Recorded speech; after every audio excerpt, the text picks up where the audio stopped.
Music won't stop. All right. Sorry about that. Hey, welcome. We're back. It is Saturday, and we're back. We were gone last week. We were not here. both what would you call it? Not professionally, but performance wise and physically. We were on vacation. This guy and his wife were on vacation. Went down to Florida. Not the best place right now, but we made the best of it. A family member having a big event, big happy event, and also we used some of the time to go to Epcot. I've never been. I have now, but I had never been, so that was fun. Epcot's fun. Yeah. I mean, I don't really know.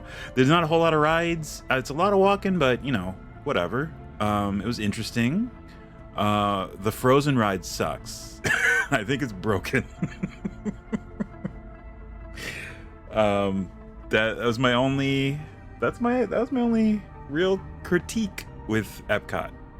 We didn't see all of it, of course. We didn't go into the ball.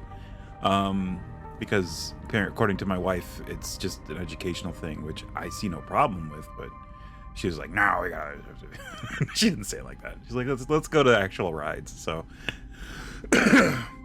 I deferred to her. I mean, she'd been there before, so But yeah, it was fun. We spent a week, a little less than a little less than a week in Florida. It was fun. Got to see family.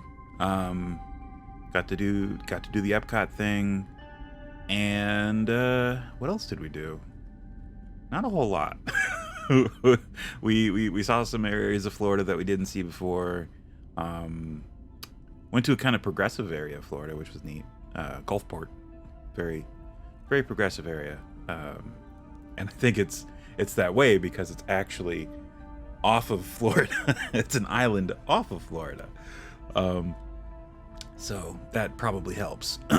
But it was fun.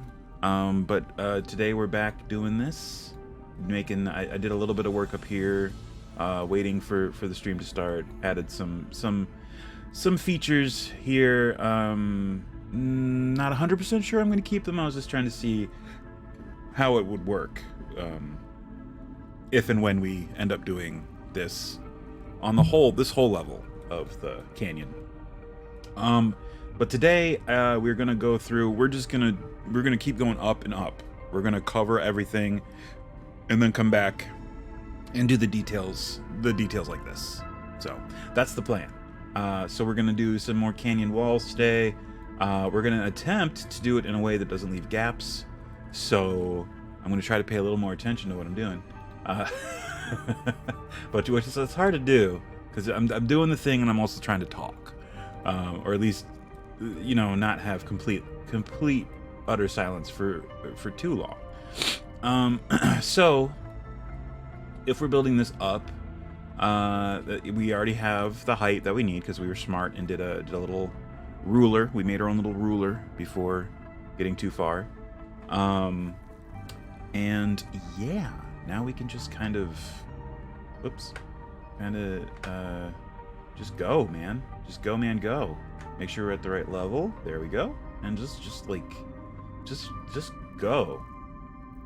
If only there were like a popular or like some kind of phrase to get people motivated to go. Wonder what that is.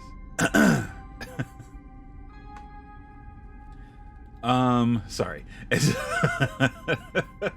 So, yeah, Florida was what it was. It was fun. It was fun in parts.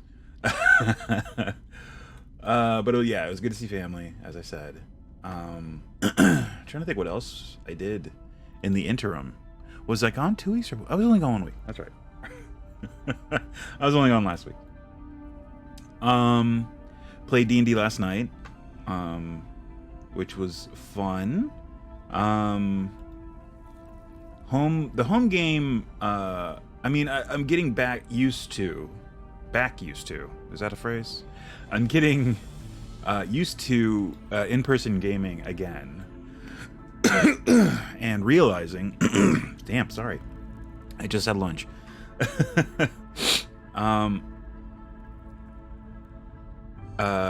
Getting back used to, again, that's not a phrase, getting used to in-person gaming again, and realizing how much I prefer it to online gaming. That's not to say that this is not useful. Because it is. It's amazing, and if I were to ever play online, I would prefer this. Roll20's fine, don't get me wrong. It has its uses, and it is functional in a way that makes it possible to do things. And I actually use Roll20 in my in-person gaming. I would use this, but I gotta work something out. I actually think I have a way of doing it, but I gotta test it, and that takes time that I don't currently have, and possibly a little luck, because this TaleSpire is on Steam, right? Fine. And the way I run my games is I do top-down projection onto a playmat, for the map. So the map is completely just projected, but I have the physical minis for monsters and the characters and all that fun stuff.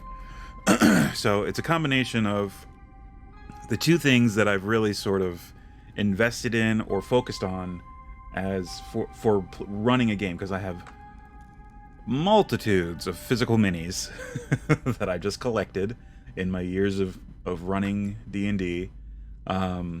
So I have that library at my disposal, and just whatever maps I can find online now, or make in Roll20, or Dungeon Alchemist, or TaleSpire. I can absolutely, and if I use TaleSpire, I could even potentially not have to do physical minis, which has benefits and upsides and downsides, and that may not happen. I don't know, top down. Can we do top down? Yeah, you can do top down. I mean, yeah, it doesn't get more top down than this. Yeah, that would absolutely work. And I guess the grid. Yeah, I mean, you can see the grid. I would probably have to outline it. Oh, but of course, like the minis they have there. Oh, I would have to measure, but we have the measuring tool. Yeah. So, the grid really wouldn't matter so much for that. Damn, sorry. But keeping the scale correct would be an issue. Moving it like this wouldn't be a problem, because that happens. The only problem is making sure that the cells, or the grid, is the right size for the right size mini, or for miniatures. That's what I'm trying to say. So these basically have to be, these grid cells have to be 1 inch by 1 inch, basically. Each little square has to be 1 inch by 1 inch, on the table, projected down. But that would be the only real concern. The benefit would be just the players are able to see everything in 3D, right? Instead of, you absolutely should never do away with a verbal description of the areas that you're trying to describe to your players. Don't just point at a picture and say that, right? You can do that, but also elaborate a little bit, at least a little bit. Try and convey what they're seeing. And I mean, it probably varies from player to player. Most people are visual, and they don't really get it until, I don't know if that's true, but I imagine most people are visual and don't really get it until they see it. or I'd say all people are visual in the sense that if they see it, then they get, well, not all people, but if they see it, then they get it, right? Or at least understand it a little better. That may not, some people might get a better picture in their head from a verbal description, of course, I'm sure that's a thing. But seeing a picture, most people probably get like, oh, I get it. So that's what makes this so big, and the reason that I wanna use TaleSpire in my home game. I would use it for my paid game, but everybody's got Macs. They need a PC, or TaleSpire needs to be available on Mac. I heard that they were toying around with it and accidentally made it available, not publicly, but accidentally made it work on Mac. But they need to like focus and work the bugs out and all that stuff. And right now they have other things going on. Understandably, they're trying to get more assets in here and more, get it to a build that's solid. And then once they have that, they could focus on making it Mac compatible. But as soon as that happens, my paid game, I'm like, guys, I'm giving you this gift. I'm buying each of you TaleSpire, and we're going to play on TaleSpire now. I'm sorry, that's just the way it is. Make some minis in Hero Forge, because I'm gonna buy them for you. They're $5. I'm not gonna buy you the physical mini. I'll buy you the. Although I have bought one of them a physical mini because it was their birthday, and I made them a mini of their character, which I can now port into this. Wait, was it Hero Forge? Oh man, that's right. Was that Hero Forge or was it the other one? Oh man, I can't remember. I should check that. Anyway, I mean, I can easily, redo it or make a new one. Either way, Hero Forge is so easy to use. That being said, where was I? But yes, I would definitely run my online games in this exclusively. In person, it'd be tricky, but it's probably doable. I would at least attempt it. It might be more trouble than it's worth for in person, but online. See, online, this makes the whole thing much better. Back to the preference of in person over online playing. I do, as I said, prefer in person. There's just the added element of that social element, getting caught up with friends and that kind of thing. And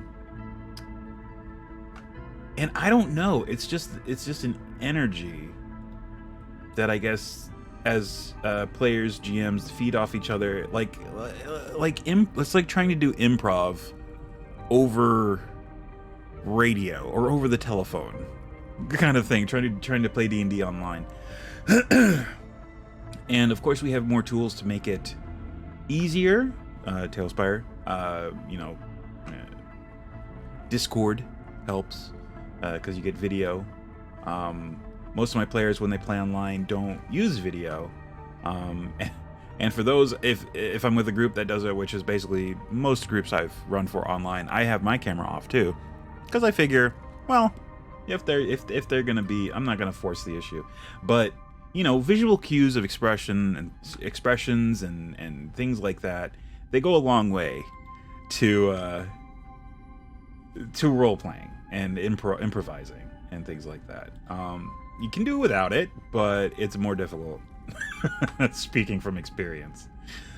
And there's also the awkward pauses, talking over each other, things like that for online. You can't have any kind of side chatter because then no one can hear anything else. And a lot of times it's the same at the table, but hey, that's what we're there for. We're there to play and socialize. Which yeah, that's one of the big upsides of in person. So yeah, I'd like to try this for in person. And if I do, I will let you know how it goes. But yes, this is on Steam, and I have a Steam, what's it called? Not the handheld Steam thing, but the little console thing where you plug it into your TV and you basically transmit from your PC to that. it's like a what's it called? Steam Link. So if I hook that up to my projector, all it needs is a display and an outlet. And, you know, the projector counts as a display. It's an HDMI display. I just hook it up to that, and I can just run TaleSpire through that. Just hook a wireless keyboard or wired keyboard up to the Steam Link and a mouse, and I'm set. That's it. That's basically it. I think the only downside would be I would like to have a display of my own so I can see what it is. So I would somehow need to have two displays on it. So like a portable monitor as well as the projector.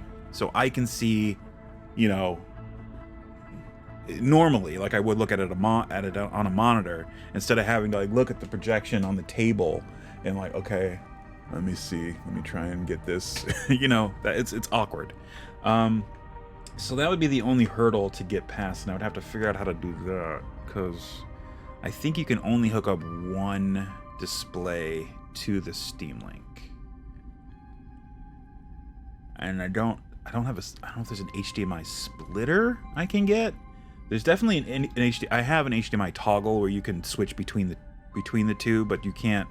It won't split the signal into two different things. It's basically choosing. It's the other way around, right? It's choosing which of the outputs it's reading. So you can switch between, for instance, a Nintendo Switch and a Steam Link, the way I have it on my TV. So you switch it between the Steam Link or the Switch to go to the TV. In this instance, we would need a splitter that splits the signal from the Steam Link to the projector and the portable monitor. It must exist. I'll have to look it up. But yeah, we'll see. We'll see. I'll keep you posted. I'm sure everyone's really, really interested in this, but hey, whatever. But yeah, as I said, the in-person gaming kind of now. I'm not sure if it's been too long. I think for since I've done in-person gaming a number of weeks, regular in-person gaming. Let's say it's been a while since I've been doing regular in-person gaming, so I can't remember if I always feel like invigorated with ideas after each session. Because last night, and I'd say the session before, the 2 weeks before, after a session, I have trouble getting to sleep because I just have ideas ricocheting around my brain, and I have to like sit down and try to catch them because they've been bouncing around since like a point in the game where I come up with it, and it's just it's like, all right, I got to remember this one and write it down later. And it was like an hour or two after the game last night. I was sitting down writing notes. I have a notepad thing on my phone, and I just like added like, I don't know, 2 or 3 paragraphs of stuff. I have a physical book where I wrote down all the this one I actually had to do for the game. This wasn't this for the written one. It wasn't ideas, it was just keeping track of all of the side quests that the that the party has accumulated just this past session. Because they're now actually moving through a lot of the. I'm running Rime of the Frost Maiden, basically, but in my home world setting. And they're basically moving through the towns, and as they do, they're picking up quest hooks. So I have to keep track of which town, which quest is from what town, what the reward is, who gave the quest, where they need to go for the quest, all that fun stuff. So that's fun, but it definitely gets the mind cranking and thinking, okay, how am I going to do this? And you can plan. You don't plan too much. Get a little bit, just have a little bit of an idea for what what you think they might do, because they're never going to do that. That's not true. They may do that. Never steer them to that. Never force them to do what you think they're going to do. Let them do what they're going to do. If they miss a cue, or if they miss a hook, just move it. Move the hook. Don't move the party. Move the hook. Move it to another spot that feels organic, feels, doesn't feel forced. That's the tricky part as a GM.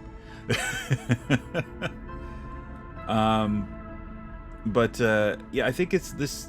Was it? I think Matt Colville talked about it when he was talking about sandbox type gaming, with his clarification on what it actually is. And I think he talked about let the players make their decisions, let them move, and if they're not picking up on a quest hook, if they're going to miss a quest hook, just move the quest hook. You don't have to. It doesn't have to be given by this NPC townsperson. They can encounter it in a different way. They see another sign of this thing. Maybe the NPC was going to tell them about bandits that are on the road. All right. Well, they didn't talk to that NPC, but they're about to go on the road, so maybe they just meet the bandits. That kind of thing. Make it feel organic, or that's just an example. Of course, I'm sure there are more complicated things, but it's just a matter of it's just writing a story on the fly. This is really what it is, and just rolling with the punches. It's like, okay, I think we're gonna do this. Nope, we're doing this. We're doing another thing. Okay, let's figure it out. We're doing it live. So yeah, I wrote down a bunch of stuff, and I think it was one of the players wanted to spend downtime working on something, and I've never really had players do that before, and I don't know why. I don't know if it's because I've never really not enforced it, but encouraged it. And if I haven't, then that sucks, but I never really had an opportunity or the need to look at the rules for downtime activities, like learning a skill, learning a proficiency, be it a skill, a tool, or a weapon. I'd always thought about it, because I was like, yeah, that's weird. I mean, you're going to encounter weapons. Your character's written in stone, I thought. Once it's like, well, the weapons are the weapons you know. You can't get new weapon proficiencies. Of course you can get new weapon proficiencies. But the rules for it I never really looked at. But I looked at them last night, and it takes a long time, and you have to spend money, and you have to find someone to teach you. It's what, like 250 days to do it, right? And you have to have someone teach you. You have to find an instructor for the skill, weapon, or tool your character wishes to learn. It costs 1 gold piece per day to do it, which in real world currency, at least for my setting, the analog is 1 gold piece is basically $20. That's how I view it, and that's how I price things in game. So if you look at it that way, a healing potion is $1,000. A basic healing potion is $1,000. 50 gold equals $1,000. And I mean, yeah. It gives you back health. I mean, common people can't afford healing potions. 50 gold. 50 gold is a lot for common people, and that's just the suggested baseline price for a basic healing potion, because there are no set in stone pricings for, depending on where your characters or go to purchase your healing potions. They could be 100 gold. But yeah, so I got to thinking about that, and so if you take into account that your characters are extraordinary people, right? And they have ability scores that reflect that. So they're not ordinary people. They're exceptional. That's what makes them adventurers. That's why they're adventurers, probably. Part of the reason is because they're bored. It's like the normal world bores them. So to an extent, they're athletes. They're, you know, intellectuals. They're people with gravitas, right? People who have a certain view the world in a certain way that most people don't.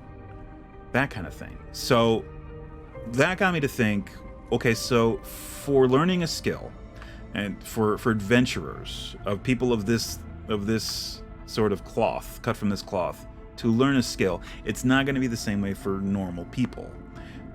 Chances are they're smart enough, depending on the skill or tool or whatever, they're smart enough or skilled enough to teach themselves. So if you're, depending on what you want to learn, be it a skill, a tool, or a weapon, tools get kind of weird because then you have to kind of I guess work with the player and figure out what the best thing would. Well, but I'll get to that in a second.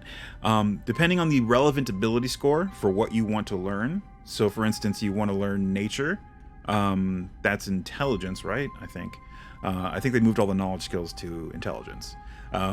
Pretty sure. So we'll say, yeah. So if you want to learn that and your intelligence is a 12, that's the base where you don't need to get an instructor. If you have a modifier in the relevant skill, you don't need to find an instructor. You can kind of, if you spend the money to get resources, like books, or spend the money to, I don't know, buy actual herbs and stuff, or I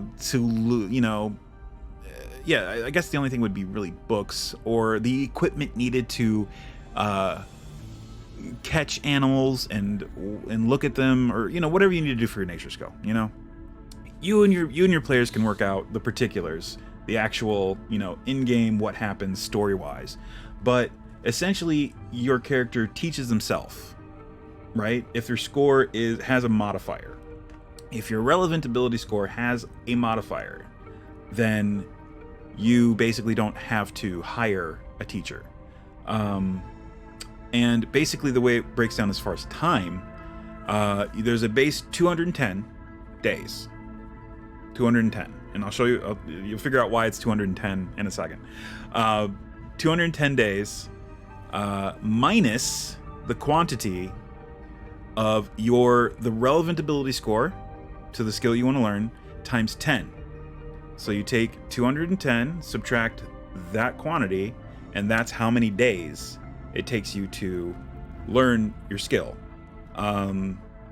potentially without an instructor, if your skill is, if the relevant ability score is high enough. So if your score is 20, so if you have a 20 intelligence and you're just trying to learn nature, you're basically, it's 10 days. It's going to be 10 days. So in Forgotten Realms, a week, 5 hours each day, spending 1 gold each day to, and you would probably need access to, materials to learn, like books and things like that. That's probably also a thing, especially for the knowledge skills. So there are some that you're just kind of like, well, as GM, you're like, you'd rule that, yeah, you need some sort of resources in some cases.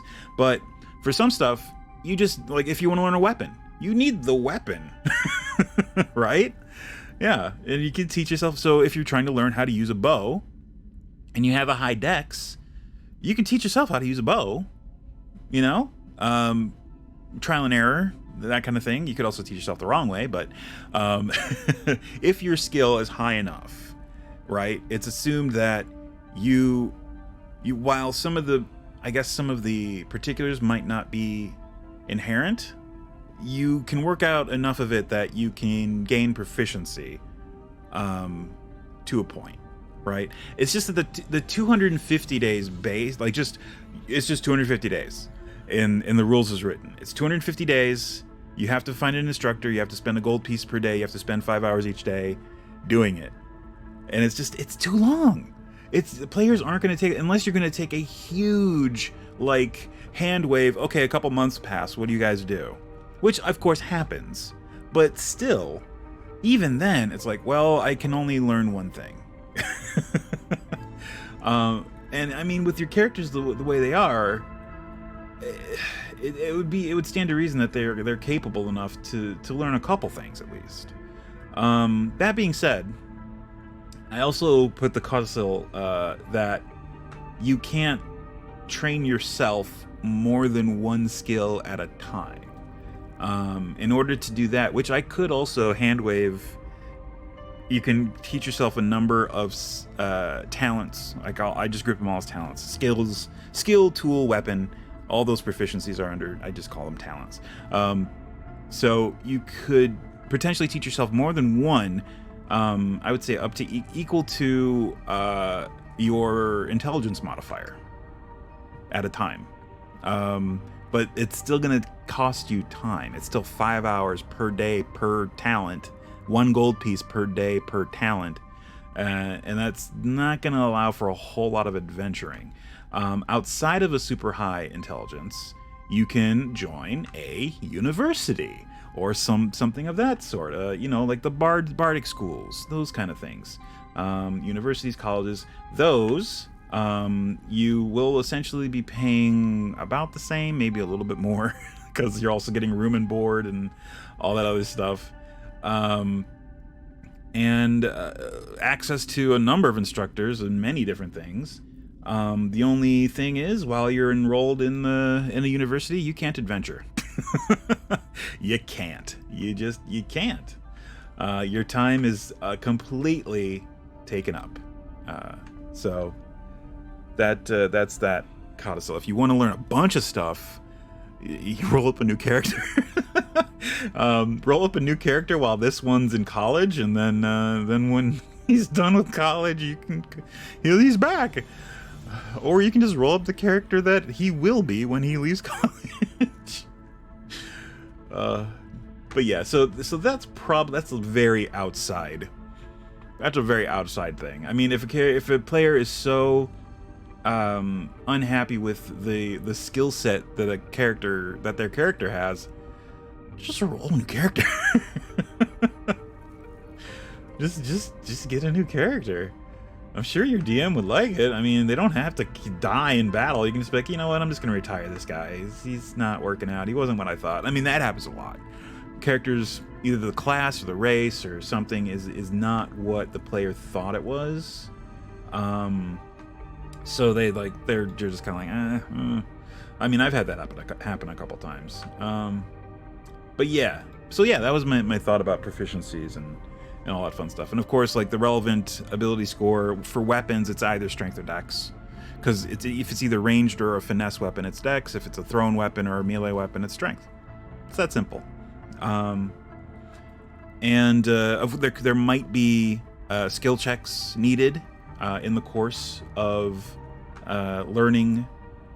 teaching yourself anything, either a weapon or a tool or skill.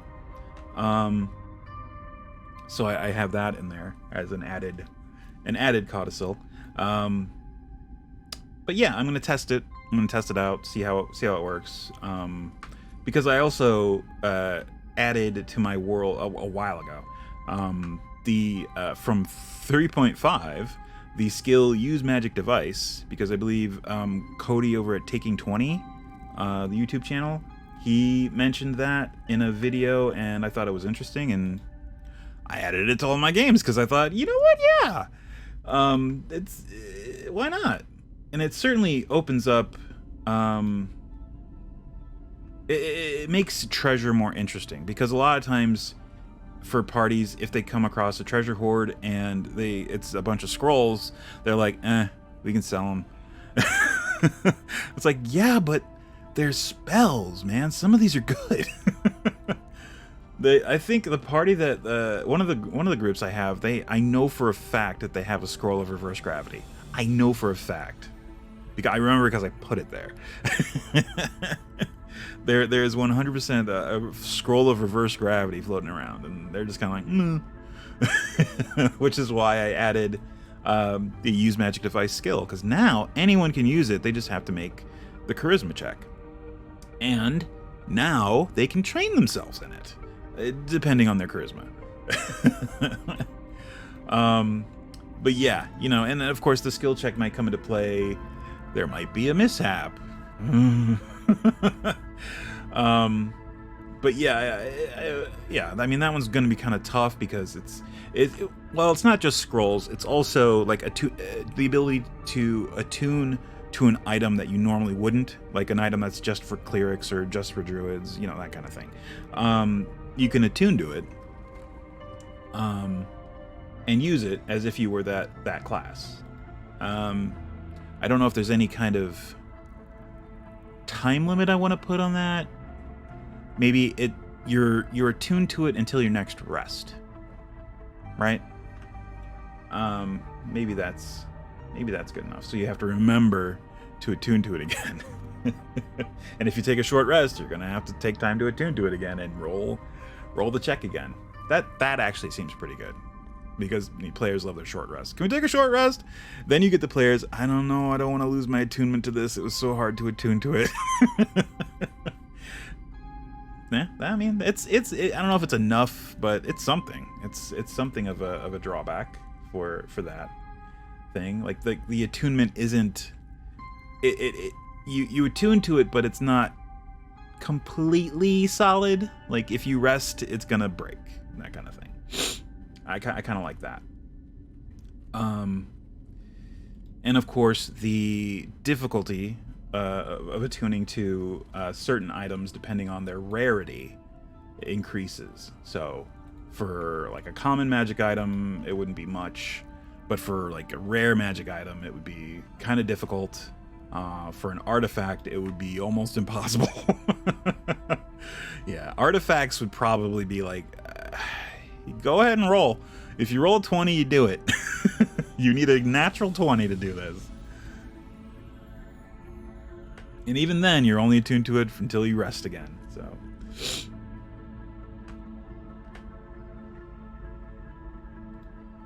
but yeah, that's that was my thought. It would also aid with players being able to learn that new skill I just threw at them.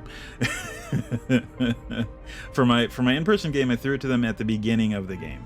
Well, they knew about it from the beginning because I introduced it at the end of the last campaign.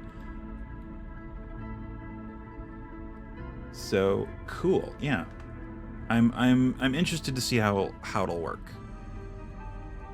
Or if anyone will bite and be like, yeah, I'll try learning something. Or they'll just be like, man, whatever.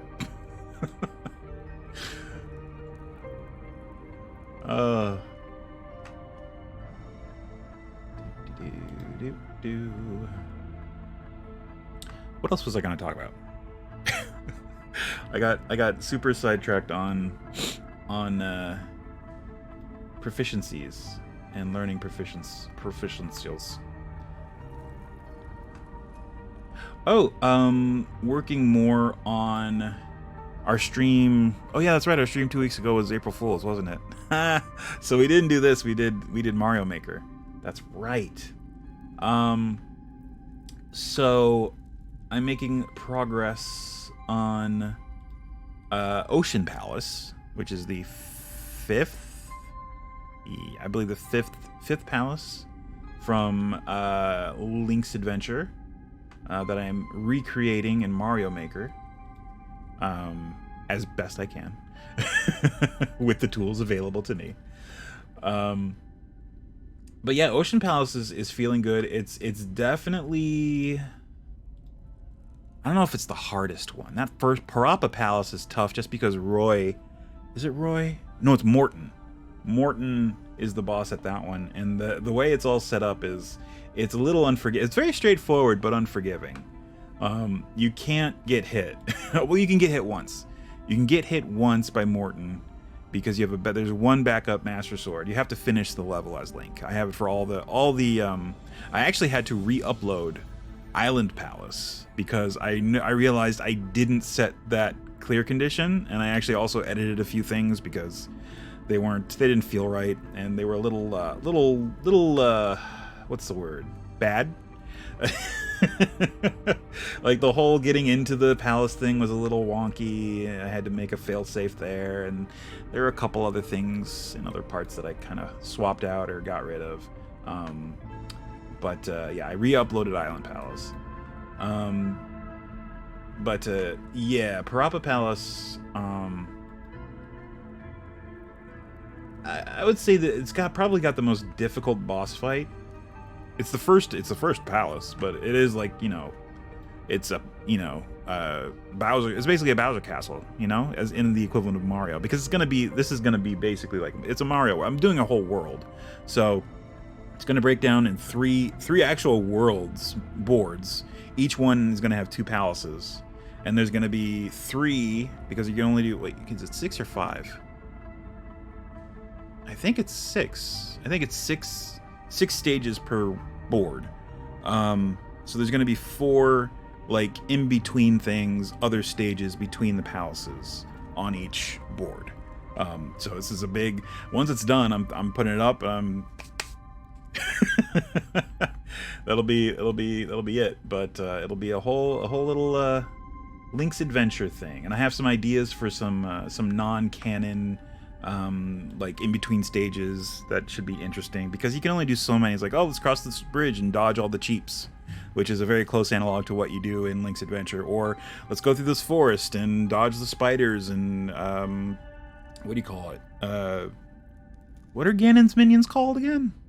Oh my god, I can't remember.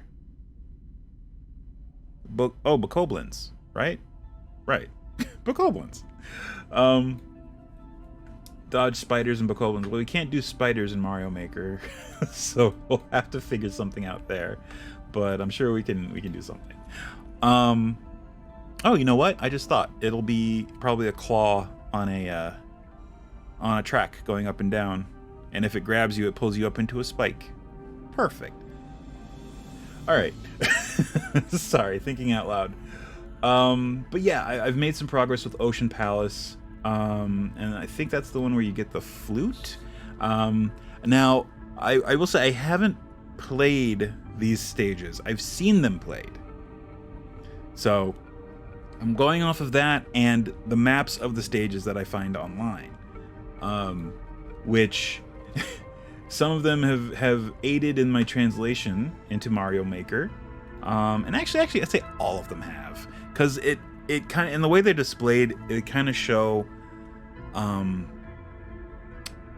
like they have to do it in a way, because there's some where you go up and then keep going, and to show that, they actually take the level up higher and just stick it down next to it, and they just put a little like showing like, oh, you go up here and then you're actually up here, but we had to put it down. Like, I don't know, it looks broken, but I interpreted that originally as it was an impasse that you had to unlock, which is the sole reason that I introduced all the red switch stuff, because like, all right, how do I keep this an impasse? I mean, I didn't think about it long. How do I keep this an impasse until they reach a certain point? It's like, oh, the red blue switch, perfect. Which was not actually part of the original stage, but I liked it enough. I mean, I figured it out after the first map. I was like, oh, that's actually that. But I liked it. It was a very cool mechanic, I thought, and I decided to keep it in and use it in the other palaces too, because I mean, that's what makes it, you get to a certain point. I mean, this is all with all Zelda stuff. You get to a certain point and you unlock something, and then the level's either easier or harder. And usually, at least so far, it's all easier. Like you flip the switch and it blocks off some enemies, or it unleashes power-ups that you couldn't access before, that kind of thing. There's actually, in the Ocean Palace, I have it set if you hit the switch, which is optional in the Ocean Palace. You don't have to hit the switch, but if you do, the boss battle is much easier. I actually have it, so it's actually Baby Bowser, not Baby, sorry, Bowser Jr. I always do that. It's Bowser Jr., but I made him big, and he has a clown car in there with him with a chain chomp in it. So it's just flying around, and it's the clown car that spits fire. So it's a triple threat. But it's in a little cubby, in a little alcove, the clown car. So when the area loads, if you didn't hit the switch, it just comes out as soon as it's, as soon as you see it on the screen. It starts floating out and starts, chomping at you and spitting fireballs. And joining Baby Bowser in the fight. So you have to fight both of those things, which is tough.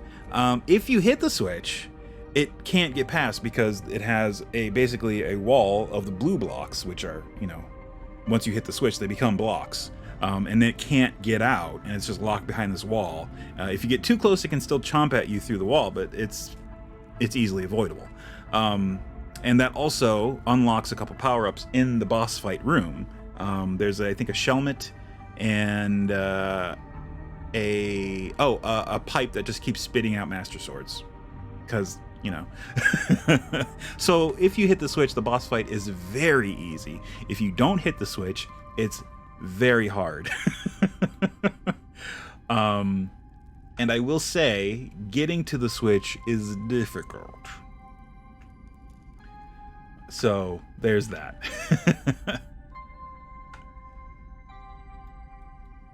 But yes, I've been making progress on that. I'm trying to remember if I thought I figured something out and I was very excited about it. Perhaps not. It's not coming to me. I don't think I did. I still haven't seen the D&D movie. Nope. Haven't seen it yet. Hear good things. Unanimously good things, so that's cool. I'll have to see it sometime. I don't know when, but sometime. Hey, Ivanaquip! How's it going? Welcome. Yeah, I hear good things though. Like everyone I talk to who's seen it's been like, yeah, it was good. I mean, it doesn't have to be awesome as long as it's just good. The bar is very low, as I've said before. I almost watched the D&D movie from 2000 a couple days ago, and my wife was like, "No, no, we're not watching that." And, she had a point. It is not a good movie. I would say if you haven't seen it,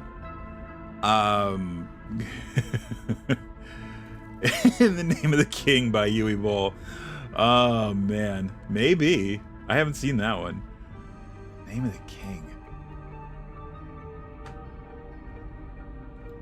But if you haven't seen the first one and don't want to see it but want to know what's going on, Ginny D has she's a channel on YouTube. She does a great kind of synopsis of it. Oh, it is unflattering without being outright mean. So yeah, I highly recommend that review.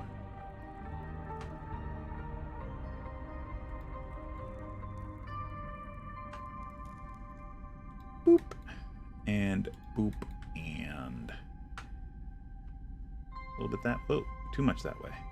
There we go. Nope, I was wrong. That's fine. Whatever. That and there. All right.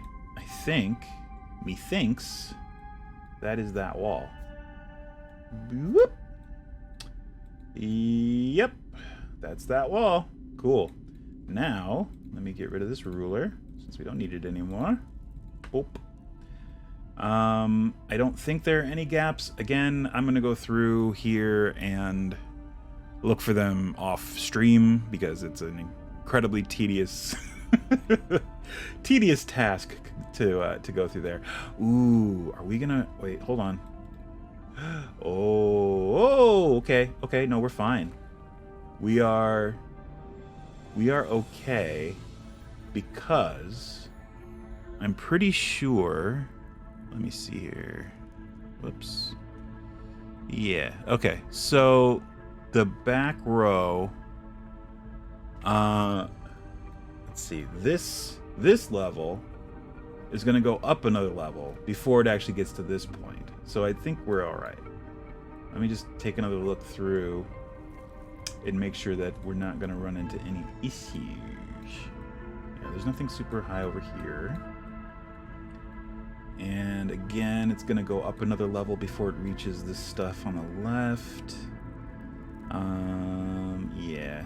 Yeah, I mean, like way before. It's barely going to get over there. So yeah, no, we're in good shape. We're in good shape. Okay. Slight concern seeing this here peeking up above the grid. But yeah, I realized, oh, that's under a whole other level of canyon. So don't even have to worry about it. We did good. We did good in our spacing and stuff. Oh, but wait a minute. Why is this down here? That's disconcerting. Where did that... Oh. Are we too high up? Oh, no, that can't be true, because this isn't high up. Oh. Uh-oh. Uh-oh, guys. We might have a slight revision to do. Because this is certainly higher than this entrance. Let me look at actual physical map. Is this on the second level or the third level? That's entrance. Wait a minute. That is entrance K, isn't it? Yep, sure is. Why is it so low? Huh. I guess we have to raise up the entire... Huh. Because, yeah, that should be up on the next level. Wow. Huh. Well, we're going to have to try some engineering here. once we get to that level, I think. Because, yeah, we're just going to have to raise the entire Temple of Evil and extend the stairs somehow without making them too long. Probably have to make them fancy spiral stairs or stairs with landings. It's the way we're gonna have to do it. But it's fixable. This is not a big deal. Because yeah, that's supposed to be on the next level up. Because this is level 3. Let's see. 1, 2, 3. Let me count the levels in here. 1, 2, 3. Okay, no, it is supposed to be on this level, so we do have to raise it a few feet. a few 10 feet, maybe 20 feet or so. Jeez, how did that happen? Let's see. Let me see exactly how much we need to raise this. Go into the library. We're going to take our break here in a second. Castle... No, not... Wait. Does it have a stair block? No. Castle does not have a stair block. Castle Ruins does. Right here. Good enough. 1, 2, 3, 4, 5. Alright. So... Huh. It is... Yeah, 10, 12 and a half feet lower than it should be. Okay. So it needs to be level with that. Just for my reference, it has to be level with this thing. Got it. Okay. We'll figure that out later-ish. For now, let's start doing the floor above, or the floor of this canyon level, we will, I guess we'll skip this back part for now. We'll come back to it probably today and try to start moving stuff up. But for now, we'll take our break. It is close enough to the hour mark. We'll be back in about 5 minutes or so to do some stuff. Whoa, Even Chaos with the follow. Thank you very much, and welcome, and thank you so much for the follow again. But yeah, we're gonna take our break, and when we come back, we're gonna do some more canyon ground on the third level of the canyon.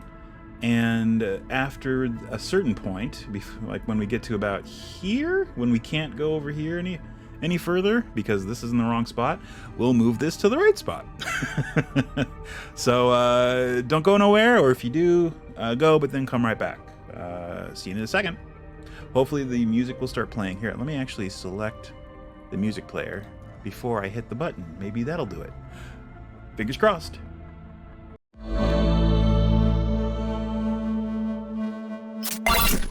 Hey. Hey, we're back.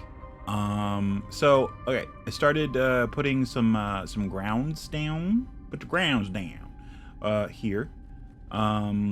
And I need to get an estimate, and I might look a slightly off kilter from my camera. It's because I now have a cat in my lap, and the way she's laying makes it difficult for me to have my keyboard out, and I'm sort of leaning forward to get the mouse, which is on the desk. So yeah, that's why I'm over in this corner of my webcam, by my logo. Hi logo.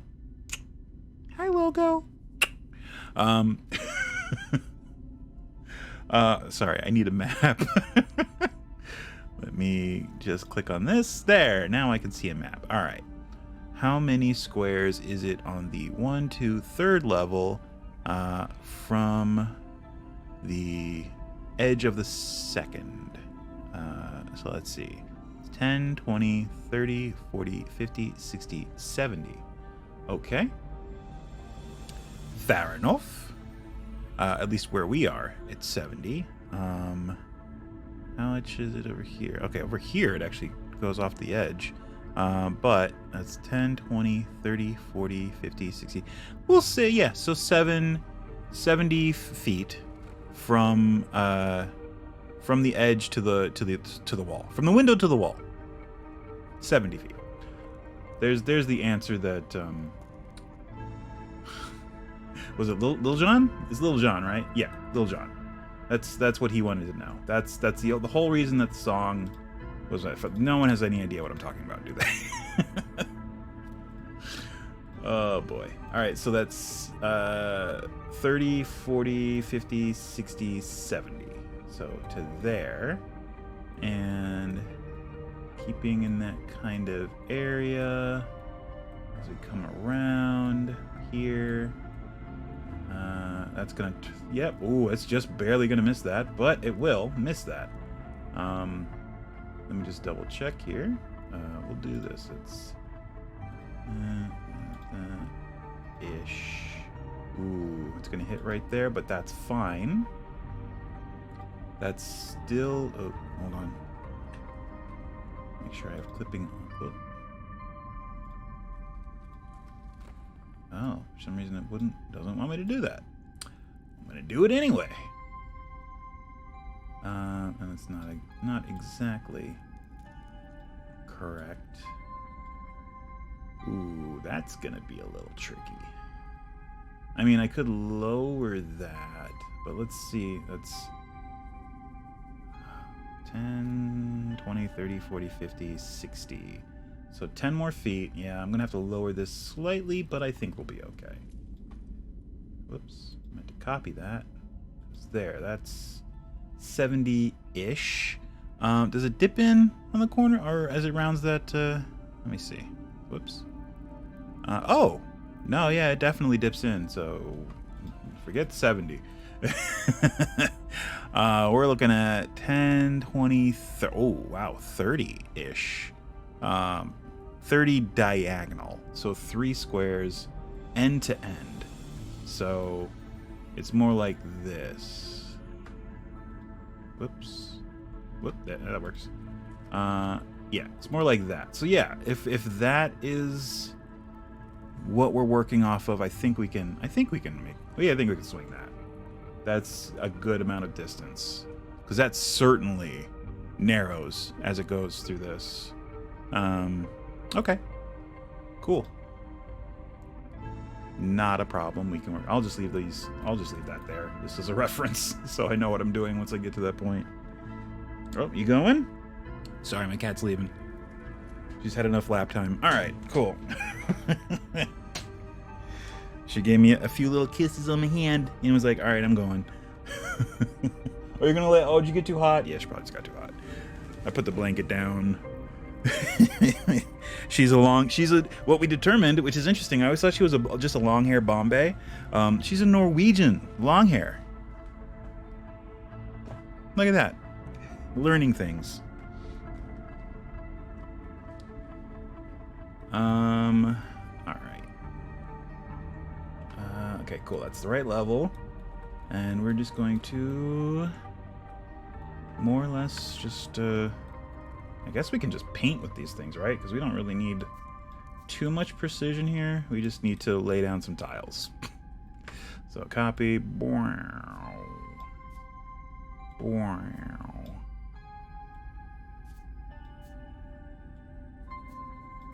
And to there. And we'll just fill in the gaps. Doesn't matter. Right now we're just doing broad strokes. Yeah, well, that's fine. Actually, let me mark that as my border. And then continue. And yup. And yup. Let me take a look at this and see exactly where we're headed here. I can't see it on my display. I have to look at it here. That light blue.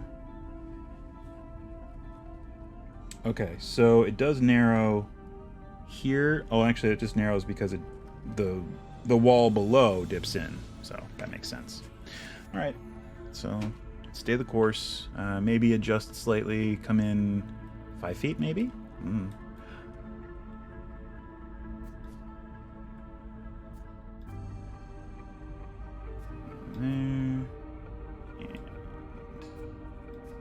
There, and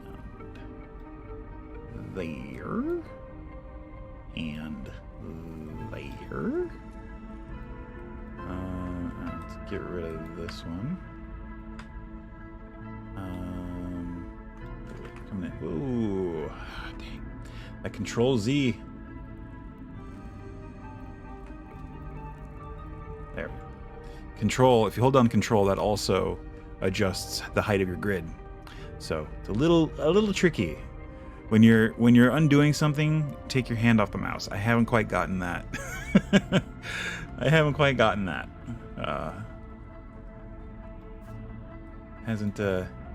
Hasn't become a learned skill yet.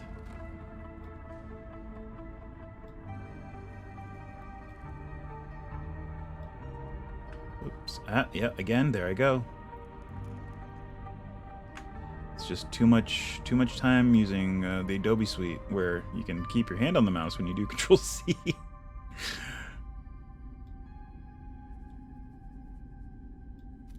There we go.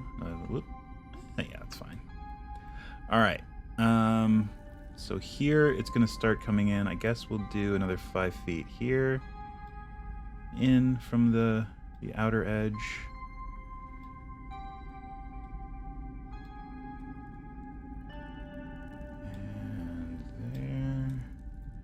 Okay, here we're coming upon our other reference point. So we're just going to not do that, but do that. There we go. And that. Aha. And that. They overlap? Good. All right. And there. I'll do a smaller piece there. And also there. And also there.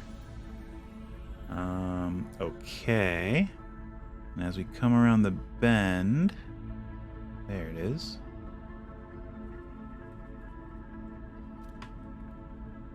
Let's see. It looks like, okay, so the very edge here. Let me look and see how much. Oh, actually, we're actually not gonna go over there because we have to, you know, fix what we did. Oh, wow, that actually comes in quite a bit. 10, 20, 30, 40, 50, 60. We're back to close to the space that we had there. Wow. Really? Huh. Is this just in the wrong place? Because, all right, so we got the knolls. I'm trying to see where this lines up that we managed to put it so close and so low. I would have thought it would have been at least as high as this part, right? Huh. I don't know how that happened. I honestly don't. Let's see. I know it links up over here. Where are the stairs? The stairs are in a weird spot. There they are. These stairs. So, okay.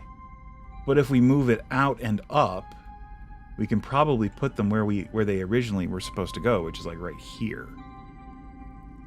I don't know, why did I move them down? I mean, I had to have had a reason. For it to be for me to actually do that, there had to be a reason. Was it because these were so close together on the actual map and where I was going to end up putting them didn't make sense? This room and these stairs? I don't know. But yeah, I would say it'd probably be the same height as the knoll cave up here. Or this portion of the knoll cave up here. Huh. That's bizarre. Alright, well. Do we want to start fixing it now? Or do more boring ground? I say we start fixing it now. How does that sound? Let's start fixing it now. Alright, we'll start over here because this looks like the easiest point. Because there's nothing under this big room. And yeah. Andre, can't believe a bot on medium difficulties kicking my ass in Age of Mythology. Cry laughing emoji. Is that like Age of Empires? I used to play Age of Empires a lot back in the day, back when I had a bad computer. Age of Empires was my jam. What did I use all the time? Sorta, gotcha. I used China a lot because their crossbow artillery was bonkers. Who else did I use a lot? I think that was it. China was my jam. Because their crossbow artillery was insane. More nerdy because of Greek and Norse and Egyptian gods. Cool, got it. Alright, so we want to select a wide area. So we're going to click and drag here. And then release and drag down. And now we have all this, and we're going to cut it. And we're going to paste it. Oh boy, I really should have oh, I didn't select the skeletons. Uh-oh, that's fine. Oh boy, you know what? We're gonna undo that. Because that looks like that was just gonna... Atlantean gods are and the Chinese gods are just broken. Maybe they're just the Chinese in any Age of Empires, Age of Mythology. They're just like, yeah, China's just broken. Because I remember that with Age of Empires. The Chokuno, that's what it was. The Chokuno crossbow artillery. They fucking rocked. Oh, and it was the English. I like the ones with the bows because the yeomen from the English, the longbowmen on the English army, those were also really good.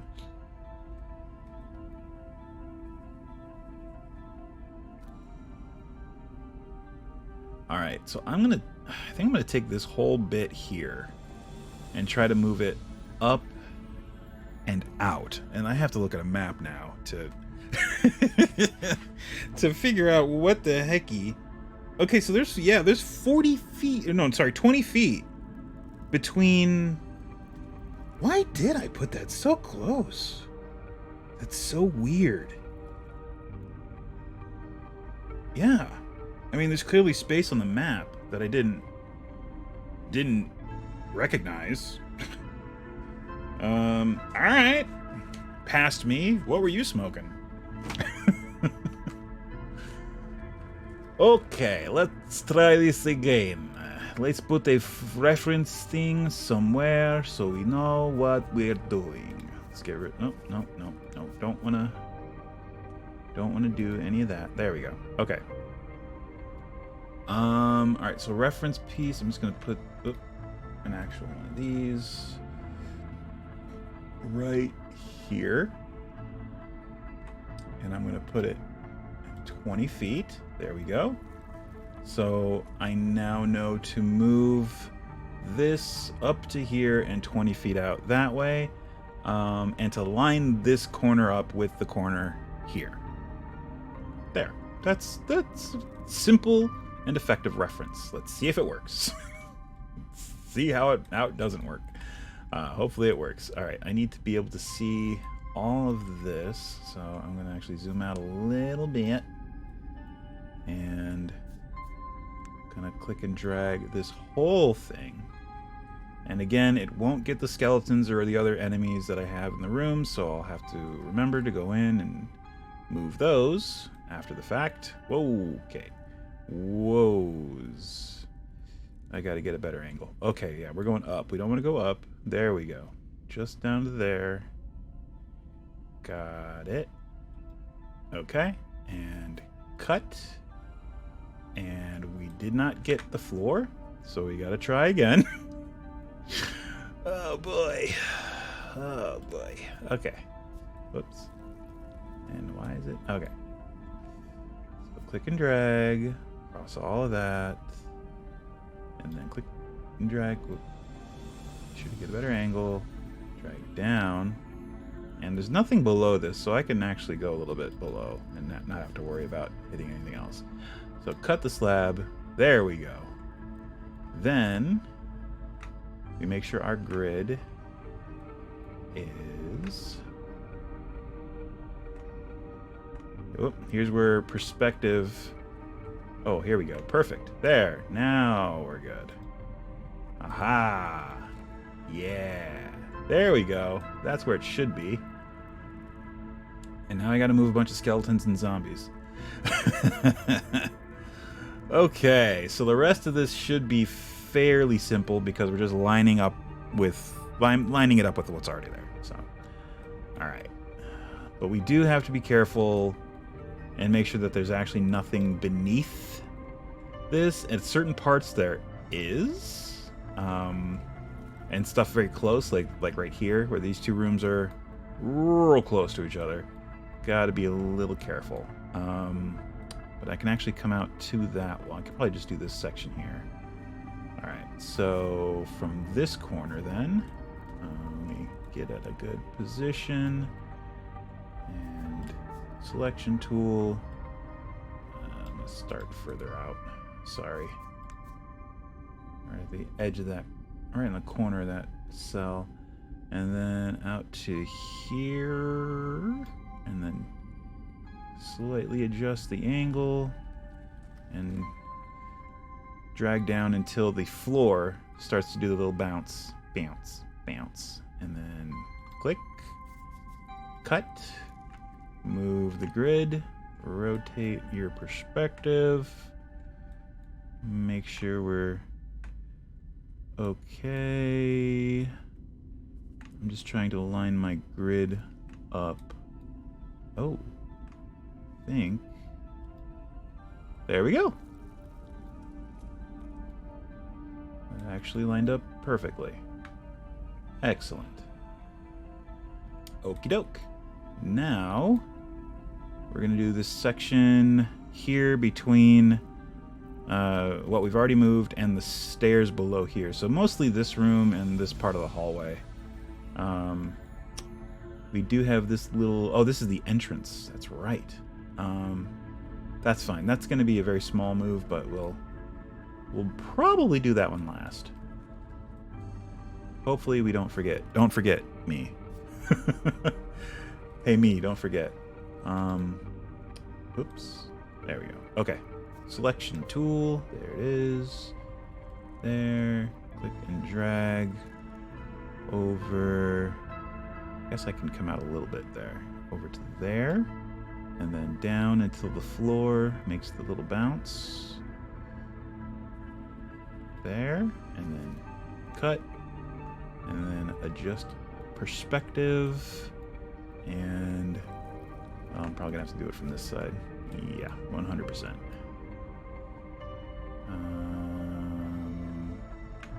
There? Let me make sure. Not quite. Down another one. Alright, right there looks about correct. Oh, wait, that's... Ooh, okay. No. So that actually needs to be... Ooh. Alright. I think right there? Nope. Right there. No. There? No. Oh, boy. Oh. There. Right?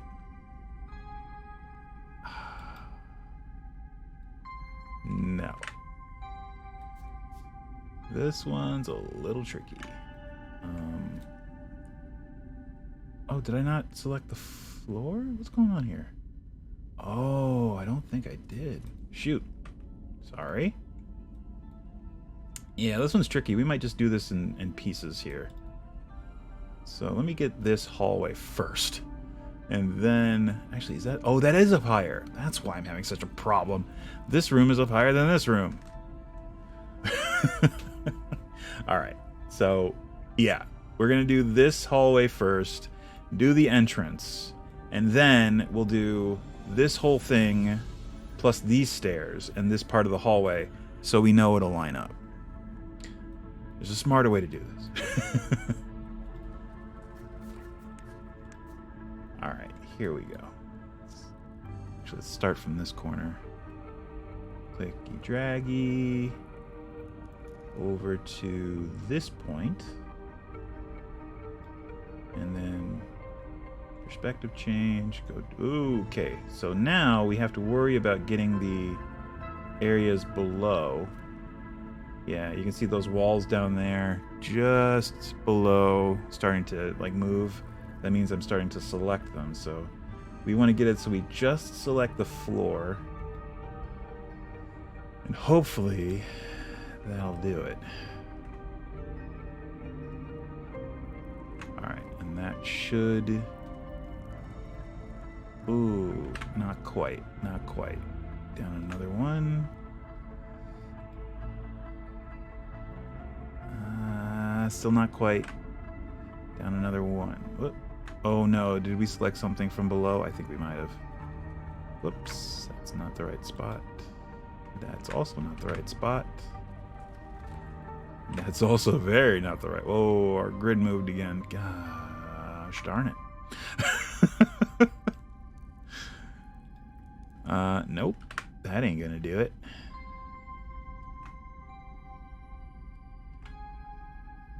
Can I do this from a different angle? Let me see here.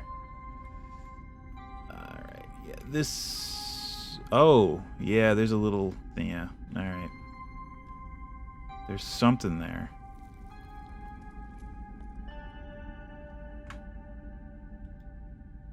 Why is that doing that? Is it because it's a group? It might be because it's a group, and it's overlapping weird. Oh my god, really? Alright. Fine. Here, let's try this. What if I put it here? No. Alright. Oh, what if I put it here? Still no. All right, fine. Oh no, that's right. It's just too far out. Fine. All right, we're just gonna have to scooch everything. Okay. Well, actually, let me do this. Let me get rid of the problem pieces, because I'm pretty sure that that is what was causing an issue, as was this. Whoa. Yeah, those. The stairwell pieces. That's what it was. Why is that? Okay. So, those... Should I just get rid of them and just replace them once we're... Oh, yeah, they're from down there. Okay, so yeah, let's just get rid of those. They're messing with stuff. Okay, so we'll just replace that. Yeah, and we can replace the wall. All right, so we got rid of the problem pieces. Now we can just kind of scooch it over. We're gonna have to select it again. And actually, you're going to have to scooch it down a little bit. As you can see, those stair pieces threw off our height. There's nothing we really could have done about that. Those stair pieces have extenders that go up, so we would have selected them no matter what. Well, unless we, stopped before we reached the stairs here, which... Actually, this door might be moving, so we really don't have to worry about that too much. Depending on where this whole new position situation puts us, we might move that door. All right, so cut, and it should be lined up.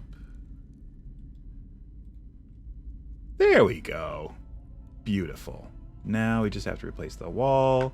Easily done. Why can't I do... Okay, there we go. I was like, what? Why can't I... There we go. Wall sort of replaced. Why is it all weird? It's not. It's fine. Whoa. Let's scooch this up. There we go. Alrighty. Okay, let's get that entrance before we completely forget about it. And we got to be careful here because it's very close to a lot of other things. I should probably also double check the height. This is supposed to be on the 3rd level? Yeah, maybe that's too high. Here, let's do this. Let's move this to where it's supposed to be, which is at the top of this. And we may move this... We'll move it back, but then we'll move what we already moved down and sort of meet in the middle.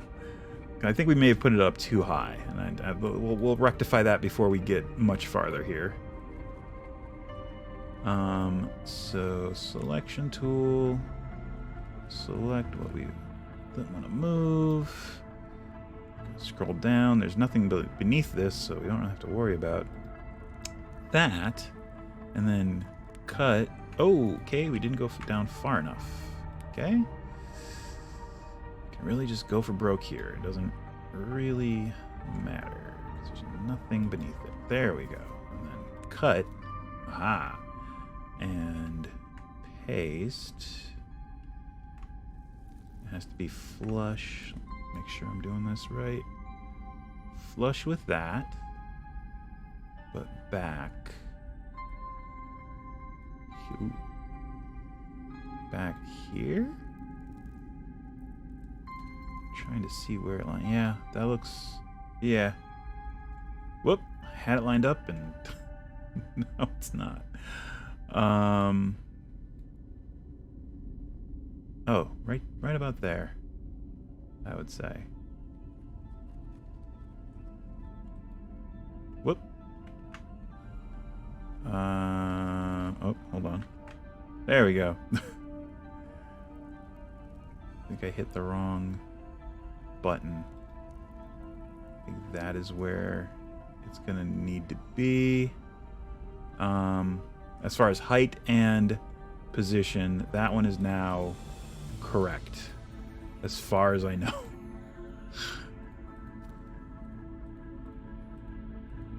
We can make a double check versus the canyon wall and this tile. If I do this and it lines up with the top of the canyon wall, it does. Then we're in the right position. All right, cool. Good news, everyone. Good news, everyone. Let's see.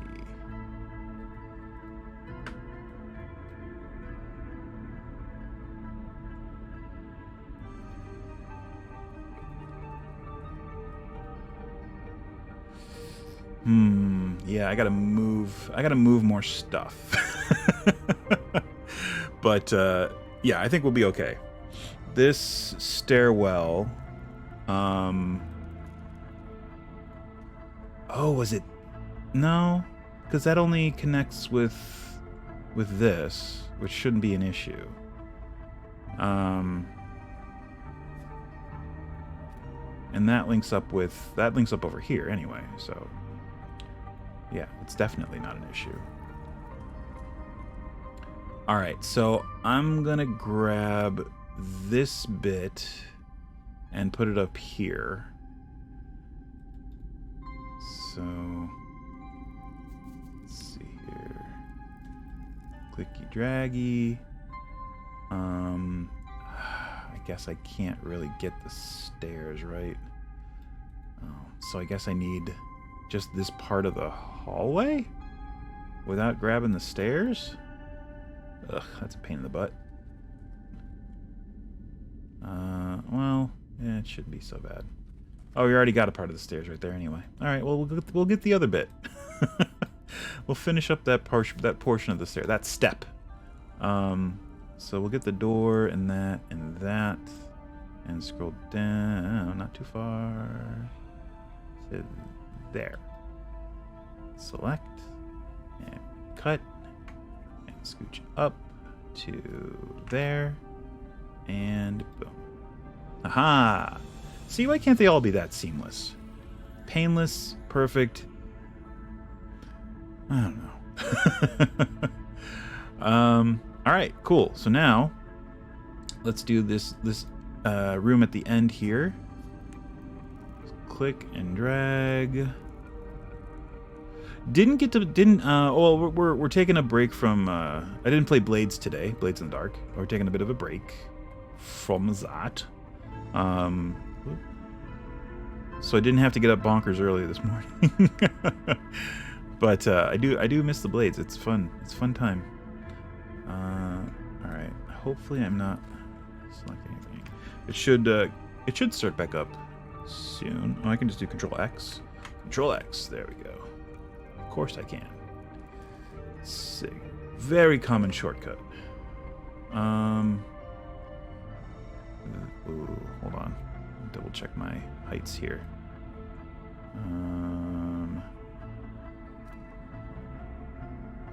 Ooh, why does that look weird? Boop. That's why. That's why it looks weird. It's because it is weird.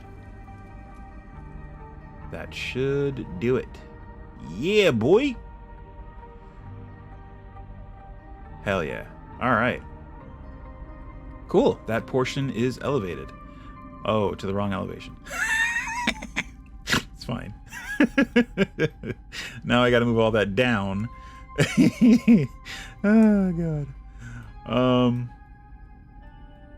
That's fine. Yeah, it's just, well, I have to move this in. It's a process. I have to move, like, this thing to get it out of the way, and then I can move it down. I've made a real pickle of this, but it's fine. It'll work out. This will all work out. And I'll actually probably make it better, because as I said, it'll move this door most likely to where it's supposed to be, which is, like, coming up from this portion of the hall. It comes up to there. I might leave it and just make, like I said, spiral stairs that go down. It'll make it a little more interesting. And be a neat little project on top of this. A project within a project. All right. So now comes a tricky part. I got to grab these stairs. Yeah, there we go. I'm gonna lock this. There we go. Oh boy. All right. So these, if I just grab the stairs, I think we're in okay shape, but I kind of want to get the stairs and part of the actual hallway. So like these first 5 feet, like this first corner here with these candelabras type things. So yeah. All right. Okay. Let's see. Selection tool. Click and drag from this corner to out here. Change our perspective. And smooth. Drag down until we get the very bottom step. And then cut. And that'll stay in our clipboard so we can actually move this so we can see what the heck we're doing. Important. Very important. Oh. Is there a reason that that's like that? Oh, because the steps, right. Okay. No. I'm good. I'm fine. I got weirded out that these were at a weird level. If they had uneven... Yeah. Anyway. Alright. So... Scooch... It actually should be... half a step... Ooh, sorry. Half a step above that step. By George, I think that's it.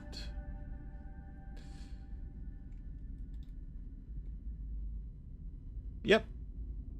That's it. It lines up. Cool. Alright, and now all the other hallway and stuff, which we're gonna have to move again anyway, but it doesn't matter. Just have to link it all up with the entrance. Ugh. But I just gotta get everything sort of out and away. All this other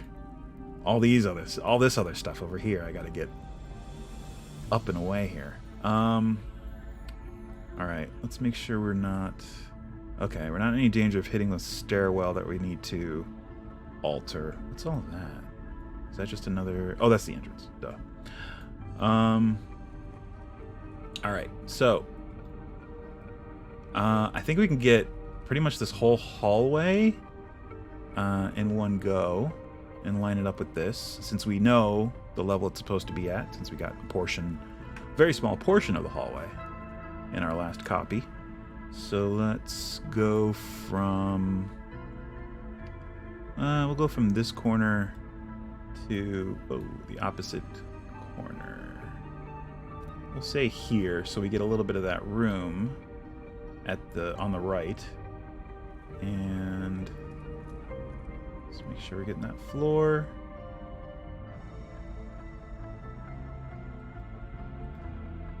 I think we did. And then cut. Good. All right. And then paste right there. Ooh, yeah. There you go. Perfect. Cool. All right. And now this room here, we need to do the same thing. Click and drag. Make ourselves a little bit more space there. And down. Boom. I hate how they made the pause break button the actual pause and break button instead of escape. I just accidentally pressed delete while my town center was selected and basically lost the game. Oh no! That sucks.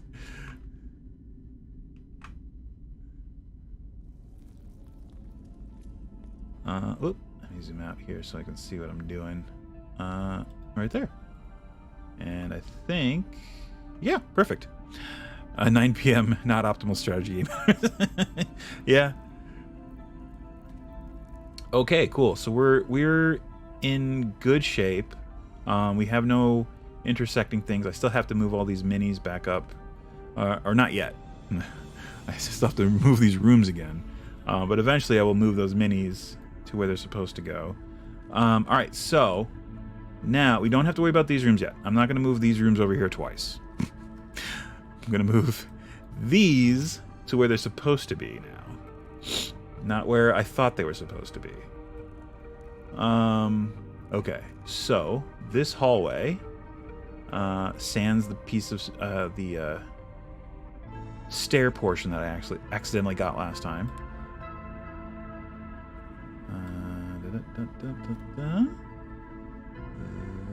Oh wait, does that come out? It does. Okay. And then down to the floor. Boom. Cut. Scroll down.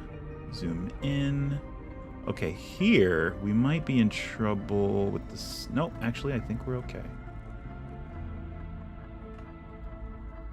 Because that goes there. And the stairs below, yeah, they don't run into it yet. Oh, they're actually really close. I just have to extend it out a little bit and up a little bit to line these stairs up with this door. Easily done. Easily done. Alright, cool. So there's that one. Let's get dangerous. No, let's see here. Let me scooch this over, because this is an unnecessary overlap, I'm noticing. No, I need that. There, and whoop. Stay on the right level. There you go. There we go. And this, I guess I kind of needed that. Or not. Why does that overlap weird? Huh. Unsure. But we can get away with single tile here. I'm gonna have to find it. What is that, sewers? I think it was sewers. Yeah. I don't know what it is about the sewer floor tiles. I like them better than any of the other floor tiles. They're my favorite. They just look cool. And they got different kinds. There's 3 different kinds. There's like the cobbles. You got the oh, actually I guess there's only 2. You got the cobbles and the sewers. Let's go. And they even have a little drainage thing that looks like it's covered in poopy. It's covered in poopy. Alright, so that's fixed. Let's move this hallway. Oh no, not the hallway. That would be going backwards. We want to move this situation. Can we grab that hole? Oh no. Here we now are in an awkward situation. Yeah, I mean, I guess we can grab the whole thing? There's nothing else at that level? Yeah, sure. We can try it out, see if it works. Close that, zoom out a little bit. Get rid of this, because that's not a really reference anymore. We're where we need to be laterally, but the cockadrain, exactly. Alright. Let's see. Alright, so click and drag from that corner to this corner. And again, we're fine because we're high enough above where we're targeting that we shouldn't run the risk. Whoa, what happened here? Are we... Oh. That's not right. That's not right at all. Alright, let's try that again. There to there. And then drag down. There we go. Alright. And we haven't selected anything below it. Good. Okay, we're going to cut. There we go. And we're going to place it here.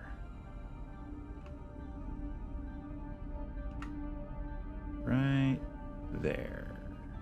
Or here. Oh, like that. Right. That makes more sense.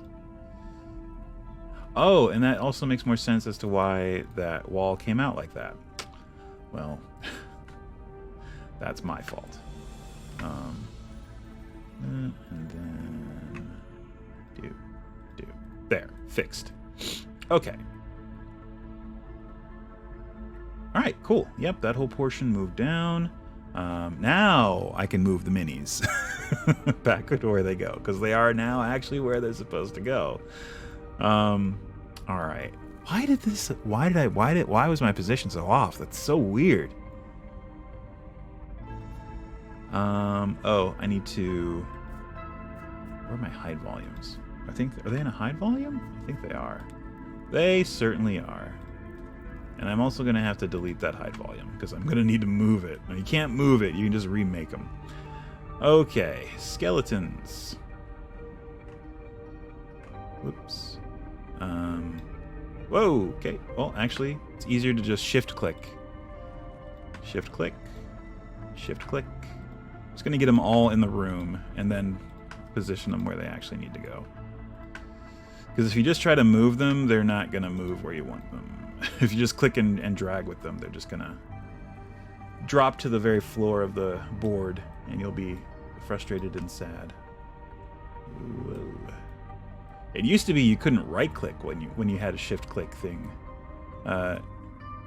Mini shift-clicked. I don't know what the terminology would be. When you did this, when you shift and click on a mini, you used to not be able to right-click or anything else, or you would lose it.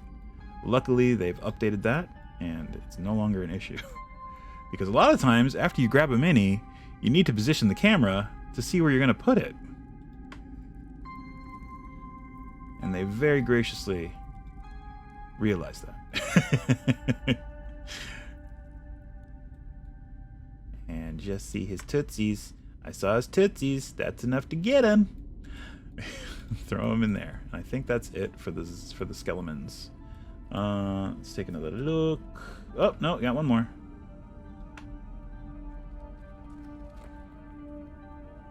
Boom. All right, and I'll position them later. They just are in the room that they need to be in. Hide volumes again. Ooh, these guys. They are very close to where they need to be. Let's delete this hide volume. And start moving zombos. These guys are easier. They're just off to the side. The skeletons in that other room are actually in alcoves, so you kind of have to place them with specificity.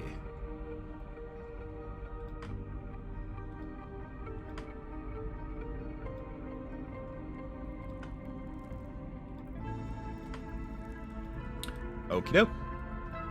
That's taken care of. Let's move some more rooms, folks. Yeah, these stairs need to come down. I guess we'll do that first. Build mode. Select a thing. Let's just get a look at it like this. Click and drag. From there down to about there. Sure, and then down till the floor gets selected, but nothing below the floor. Not that stuff. Floor, perfect. Select, cut, and lower. Oh, here we go. Perfect. Right there. Aha! And now for this room at the end. Click and drag to select. And drag down. Floor. Whoops. That. Whoa. Whoops. I hit undo and I didn't mean to hit undo. Luckily, the clipboard has saved my thing. I just have to place it again. Alright. Take two. Let me get a better angle here. Alright. Click and drag. And then drag down. Get the floor. Cut.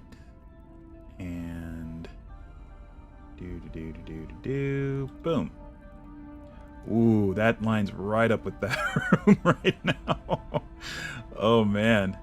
All right. Yeah, I got to be careful when I'm selecting this stuff over here, because these are real close together. Alright. Not a big deal. And luckily this hallway here should also be pretty straightforward. I think it's going to end up being... You know what? Since the placement of this doesn't really matter... Oh, there's stuff really close underneath it too. This one's going to be a little tricky. Is there anything like literally right up under it? Like touching it? Yeah, these stalactites. I'm gonna have to be careful there. Wow. Oh, and this stuff is lower. Oh, that's gonna make it a real pain in the butt. Alright, so what do I need to do here? I guess raise these up so they're above. Wait, what is it that the bell? It is the bell. Okay, so it is these things. So let me just raise this up so that it's here for now, and raise this up so it's there. All right, I will put them back, but for now, yeah, that makes my life so much easier. All right, cool. Yeah, all right, I'm just gonna move this for now, because if I move this hallway, I'm worried it's gonna clip here. Am I just moving it down? Yeah, if I just move it down.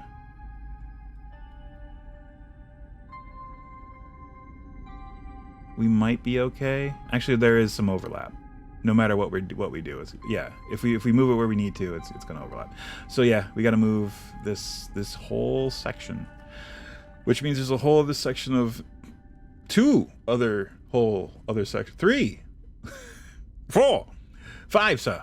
A bunch of sections with minis in them that I'm gonna have to move again. It's the price we pay.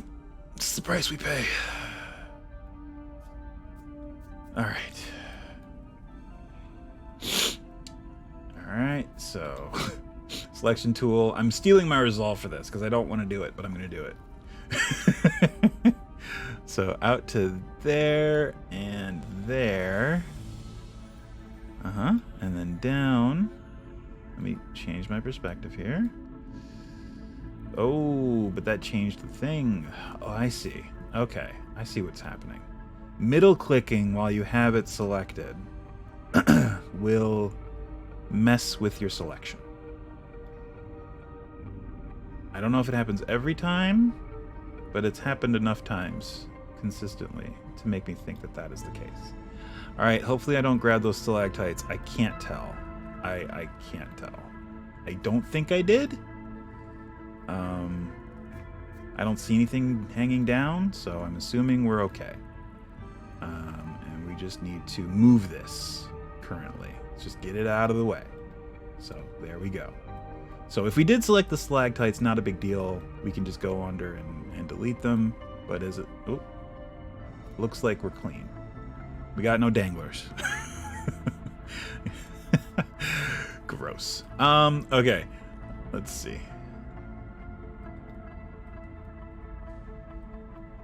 Now we can move this portion. Whoop. And down without selecting the objects below the floor. And cut. And scooch down. And there. Looks correct to me. Cool, cool. And now, for the big part, we have to get this connected here, which shouldn't be a problem, I don't think. Fingers crossed yet again. But I think we should be fine. What is that? Did we miss a wall? We did. We missed a wall, a portion of wall. Huh. All right. That's really not a problem. There, there, move this there, and move this there. Done. Fixed. Alrighty. Yeah, I gotta remember that these walls are actually 2 panels, not one very thick panel. Or object. 2 objects, not one very thick object. Okay. So, let me zoom out. A little bit. Get a decent angle so we can tell what we're doing. Right about there. And then click and drag from this corner over here. And then drag down. So we get the floor. And then cut. And we want to line it up with that.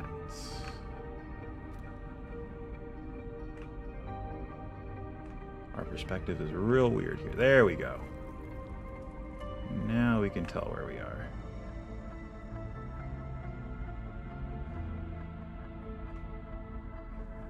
I think that's level. That's gotta be level. Whoa! What happened? Ah, dang it. Oh, it's the frickin'... I hit the menu. Alright. Let's go again. One more time. One more again. Let's do it. Alright. We moved our grid. It's not a problem. Move it again. Select. Oh, wait. We're about to run into that problem again. We didn't select the whole wall there on the right. Let me get it better. There we go. Alright. I can actually afford to select a wider area since we're not really adjacent to anything. So I don't really have to worry about that. If we go a little past the room or the floor, I think we'll be okay. It's not like we're going to accidentally select anything we don't want. Alright, cool. Got it.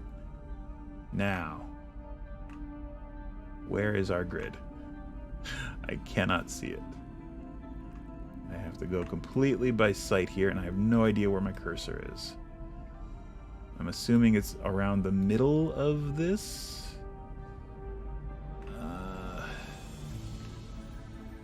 My flashlight on? It is. Alright. Here, let me try it this way. Or this way. Whoa. Whoa.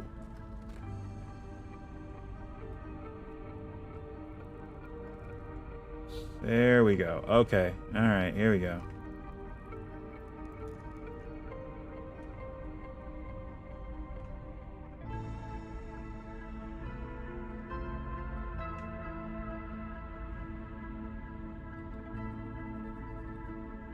Oh, I think that did it. I think that did it. The hallway is level. Okay. And the door, yep, at least that room, which very luckily does not impose upon this other room at all. I do have to move some more minis. The Minotaur has more headroom down here, which I guess is good. And I gotta move all these skeletons. Yikes, and zombies. There's skeletons and zombies that I gotta scooch. That's gonna be fun. And there was also something in... Yep, there he is. Whatever that is. I'm gonna have to move that. But we'll do that on our own time, I think. Or during the break, we can probably do that. Because the break's coming up right now. We will be back in about 5 minutes or so. And we can, I guess, rebuild these stairs in a way that lead up to the door right here. We really gotta do that. So we either extend the hallway out and put it up to the door, or we make it so that the stairs literally go from here up to here. So yeah, we'll decide that after the break. Don't go anywhere. We'll be right back. Or if you do have to go somewhere, go, but come right back. Aha!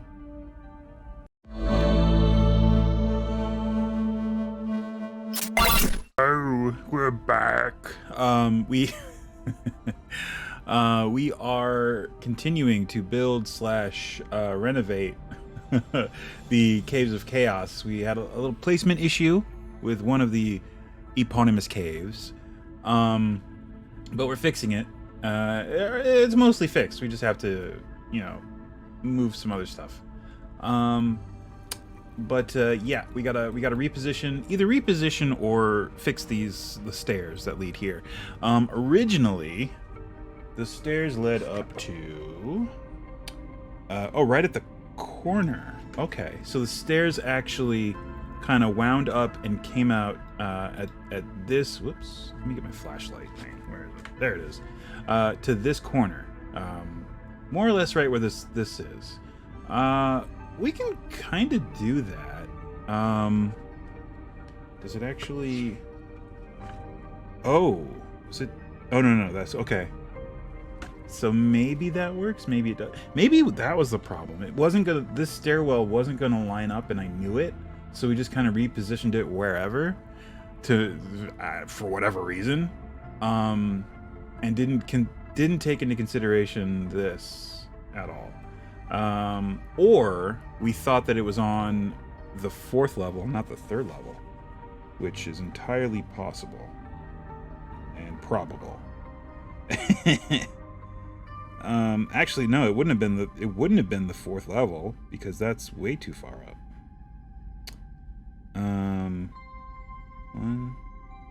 So wait, we got ground level, this one, and then this one. Ground level, this one, then this one. Yeah, no, that's right. It's 100% right. We must have counted it up a level higher than it was. All right. Fair enough. All right. So, I know I promised I was going to do this in my spare time, but I really want to move these minis because it's bugging the hell out of me. So shift click and then boop, and then shift click and then boop, shift click and make sure he's on the floor, boop, and shift click, boop. All right, they're in the room. It's all that matters. Shift click, boop, shift click, boop, shift click, boop, and shift click. Boop your snoot. Alright, that's all the acolytes. Where's that dude that's just under here? Oh, that's the head priest. Right. He goes here. And then all the skeletons and zombies which are in a hide volume. So let's delete the hide volume. And get to shift clicking. Alright, so let's get a decent angle here so we can at least place them where they need to be placed, which is all inside this room. Like, all inside this room. There is no space for anything else. It is wall to wall, zombies and skeletons. Oop, there we go.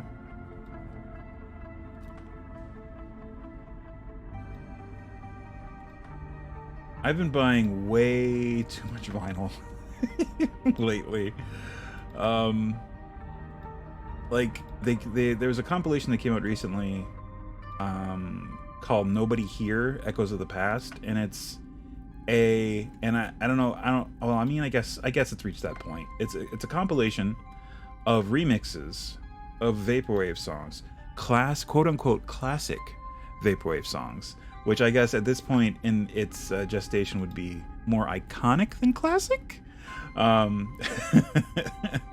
I like to think it's that the genre is still new enough that it doesn't exactly have classics. It might have iconic songs, but not really classics. And I guess the nature of the genre itself doesn't really lend itself to classics, right? Anyway, I digress. It's a great compilation. And I got it I ordered it on vinyl, and I'm waiting for it. that should be a lot of fun. And it was a good a lot of artists I like were on it. A lot of the songs that were remixed were songs I liked, and the remixes were good. So I was like, yeah, sure, I'll get the vinyl. Then the label My Pet Flamingo, they have a lot of their stuff on Bandcamp, but they also have their own website and everything, of course. But they do release a lot of stuff through Bandcamp, which is the bane of my existence and also a joy in my life. They released a compilation, Flamingo Funk Volume 3. So this is the third one that they've done. And if I thought Echoes of the Past, Nobody's Here was a great compilation, this one is beyond good. I don't know how they managed it. It is freaking awesome. And I snatched up that vinyl, not just the vinyl, but the special edition vinyl that comes with all the bells and whistles. And actually the proceeds go to charity in Wales, you know. And I'm not from Wales, but, you know, whatever. Did I just lose a dude? I did just lose a dude. Oh, no, there he is. All right. So that was good. I felt good about that. It's you know, it was all going to a good cause. And the album is just so freaking solid. Like every song is like, oh yeah, this one, or oh man, and they get stuck in your head. I don't know how they did it. It just made a freaking solid compilation of vaporwave music, and it's not remixes and stuff. It's all new. It's all new stuff, and a lot of them was artist team-ups, artist collaborations, and two of my favorite artists did a collaboration on a song, and blew my fucking mind. But that is to say, and the reason I bring it up is, I mean, I have a aesthetic here on my channel, obviously, given the logo and the splash pages and all that fun stuff. But the music that I play during during my breaks and stuff isn't really vaporwave, and there's a reason for that. It's because you know, I can get content ID struck if I play something that's actually copywritten, and the music that I'm playing is all copyright, allegedly free to use from YouTube Studio. They have a whole section of you choose a genre, choose a mood, and it'll give you a list of songs that you can download and use free. Some of them require accreditation, some of them don't. I tried to do the ones that don't, but just in case, if you'll notice, I have my Winamp up on my start page or end page, and it tells you exactly the name of the song and the name of the artist. So, covering my base. Even so, Twitch tends to, even with the royalty-free songs, occasionally get a bug up its butt and mute portions of my audio, which sucks. So most of the time it's only during breaks, but sometimes it carries over into the actual stream, which is a bummer. And I've tried to go through and pick out the songs that it had issues with, and I just recently had to do that again. But what I'm trying to say is I would really like actual vaporwave music on my stream, but I can only do that if I'm just streaming music. I can't do anything else. I can just say, okay, we're streaming music, and just stream music and not be on camera, not like literally nothing. I can just stream my player, and that's it. And I've done that in the past with albums that are actually, you know, under copyright, and if I would play them under any other circumstance, I would get struck. But since I'm just doing music, it's completely fine. So I don't know what because I doubt there's going to be any artists that are like, yeah, you can just use my music kind of thing. And I don't know that YouTube is going to become with it enough to make a whole other category for vaporwave in their royalty-free stock. But yeah, I mean, I'd really like to put some actual vaporwave, because I don't know. It's just these albums that I've been getting recently are just so freaking fire, and I just like to, you know, share some of it regularly and actually have, you know, the music that inspired the aesthetic of my stream on my stream, that kind of thing. But yeah, it is what it is. But I can highly recommend stuff for you. So here, let's take a look. As I said, Flamingo Funk Volume 3. Yes, look it up. You just get the digital album. You don't have to get vinyl. You can get a digital. You can just get the MP3s. It's fine. It's amazing. It is a huge album. It's 29 tracks. The last track is only for really, really deep vaporwave listeners. That is to say, it bounced off me, so it's above my pay grade. The very last track.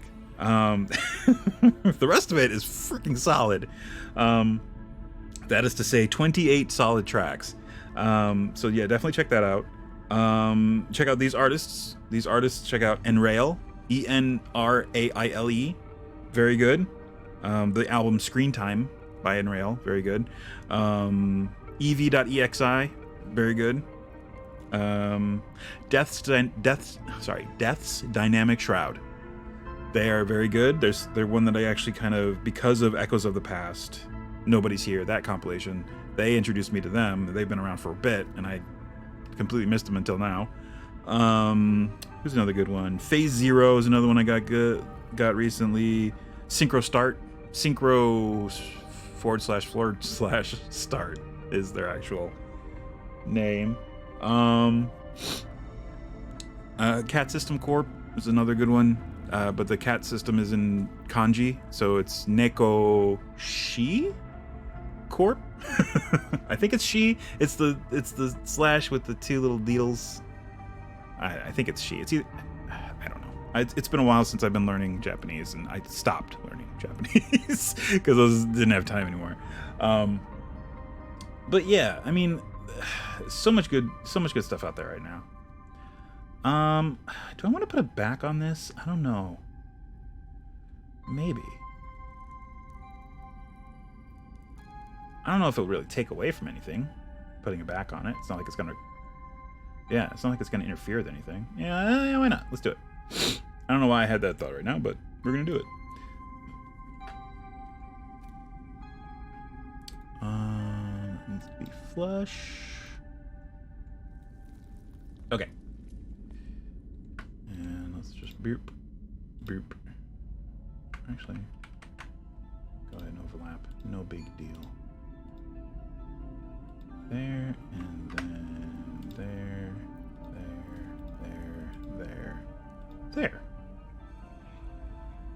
Yeah, cool. That works. That probably... I think the reason I'm doing it is because if you inevitably will swing the map around when your players are in it and they see that glaring glowing orange, they're gonna be like, oh, there's someplace we gotta check out. Whether or not they act on that meta knowledge, they will subconsciously act on that meta knowledge. As much as you try to, as a player or a GM, try not to meta, these to some degree will still meta. And there's not a whole lot you can do about it. Let's see. I am going to... I gotta decide where to put this door. Do I want to leave it where it is and change the stairs, or move it and change the stairs? If I move it and change the stairs, then they basically have to... Ooh, yeah, and it runs into the issue of the... Okay. So no, we're leaving it where it is and changing the stairs. That's our decision, because that's how it's gonna work. Alright, so we need to move this like so. Whoa. Oh, actually right there is perfect, because we can see the floor that we're aiming for. Yeah, there we go. Perfect. Alright. So we need to scooch this out and up. So we need to come out further so that the stairs, once they start coming back this way, go up a little further. So we just need to come this way up a bit. Not too big a deal. Okay.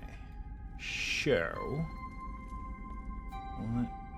Oh, that's not. Oops. There we go. And I guess we're gonna come out to about there and down. Ooh, perfect. All right, get the floor.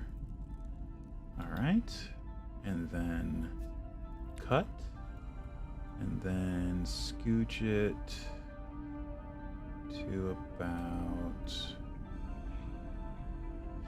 here.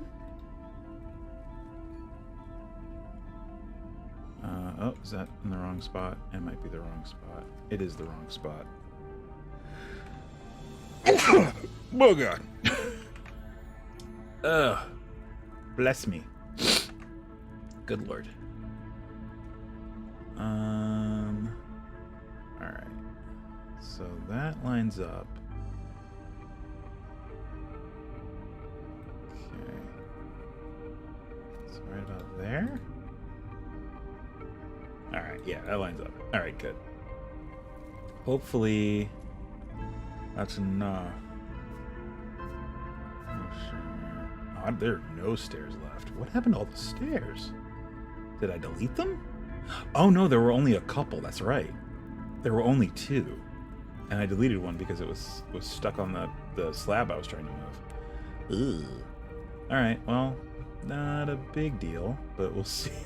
We'll see how these work. All right. So we have a set of we have a step that we can duplicate. Excuse me. Let me see. So we click this. Man, I don't want to accidentally select that, but it's gonna happen anyway. So I think we have to rebuild it. Yeah, it's the only way it's gonna work. All right. Oh, and okay. So let's copy and paste like so. How do we do it down here? Do we? Okay, so it is offset, so it's up another half step. Or full step? Half step, it looks like. Yeah, okay.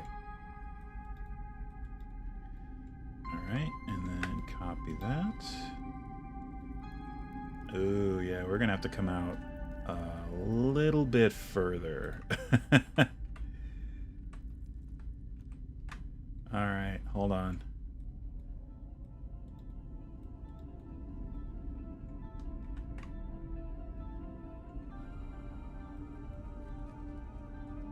So there, and if we come out to there?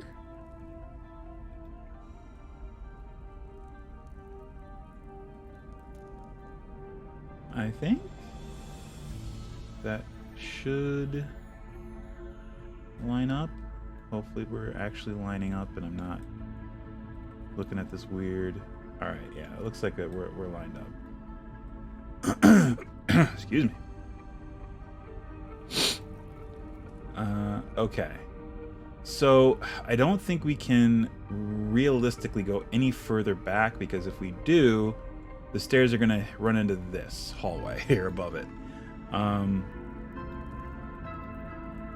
So let's see. Whoops. There. That. There. There. Then that.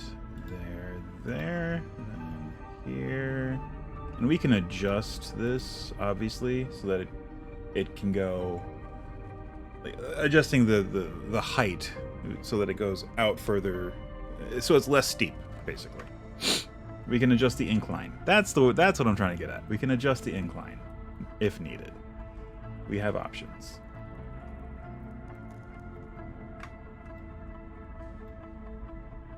So far, oh, that gets us right there. So if that's the case, we're going to come down a half step on everything, or actually just make them flush with each other, more or less. Basically making a mess, because that's not right.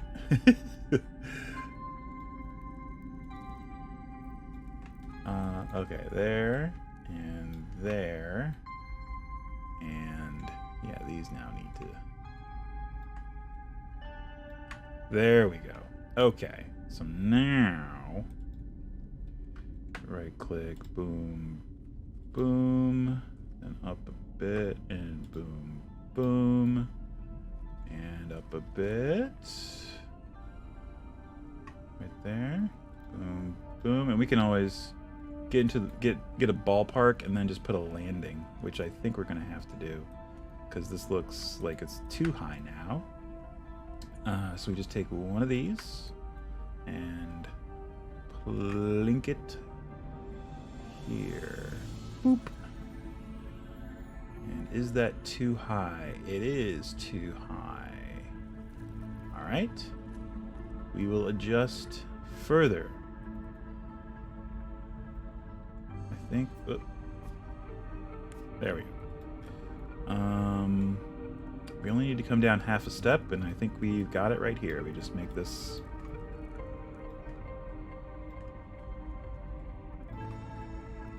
like so.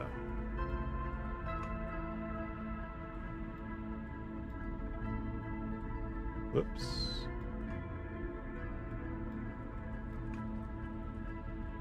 Boom, boom, done. There we go. Stairs are fixed. Now it's a much more dramatic stair than they originally had. Oh, we can also move these down half a step.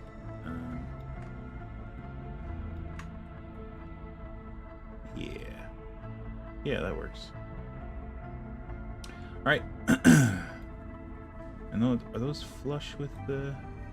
It looks like they are. Whoops. Yes. Okay. So now we just take this and we're just gonna copy it so that it is flush with each step of the stairs.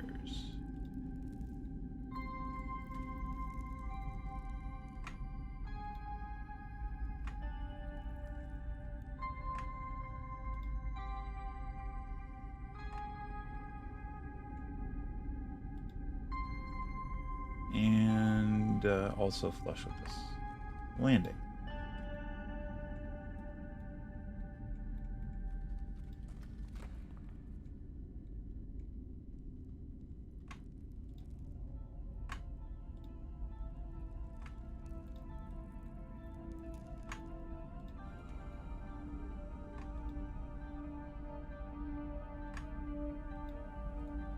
There we go. Stairs are done. Now we just have to fix the hallway. That's the easy part. Alright, let's see. Well, at least we did something interesting instead of just floors. The floors of the canyon and walls of the canyon. Which we're actually going to end the stream doing because I still have to do this portion over here. Oh well, at least we did a kind of interesting, non-tedious part in the middle, trying to restructure a mistake we made. I guess that makes for interesting stream, interesting content. All right, let's scooch this down a little more, and we can start working on the hallway here. I guess we'll just do it like we normally do it. This is probably the easiest portion.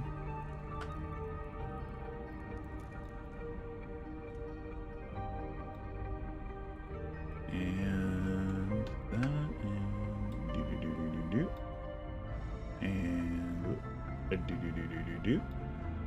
and a couple so that there are no gaps. Right there and right there. And that is all set. Ta-da! Don't think we need to make the walls higher or anything like that. I'm pretty sure we'll be okay. I'd considered that once I took a look at what we had already enclosed, so to speak. I considered briefly if I should extend the walls up to the bottom of the ground above it. Here, let's get get a look underneath. So yeah, right here. Specifically is where I was looking. I was thinking, maybe if I just extend these up to the ground underneath. I'm like, well, no, the walls are already set to a height in the module, so they're at the height they're supposed to be. It's just assumed that there's rock between where this room ends at the ceiling and where this is. That's just rock and dirt and earth and all that stuff in the interim. I'm not going to put that in there because it's a pain in the butt. And that also being said, I'm not going to fill in the space between the walls with stuff. It's just a lot of extra that doesn't need to be there. So yeah, this is basically it as far as how it's going to look, how the undercarriage is going to look, more or less. So there's going to be a gap. It's not a big deal. Over here is going to be interesting because this level, this third level, actually comes over here and then just drops off here. It doesn't make it all the way to the end. It just drops off here. So it's just going to be, you know, whatever. But yeah, that'll be fun. All right, we did this. This is fixed. The stairwell is fixed.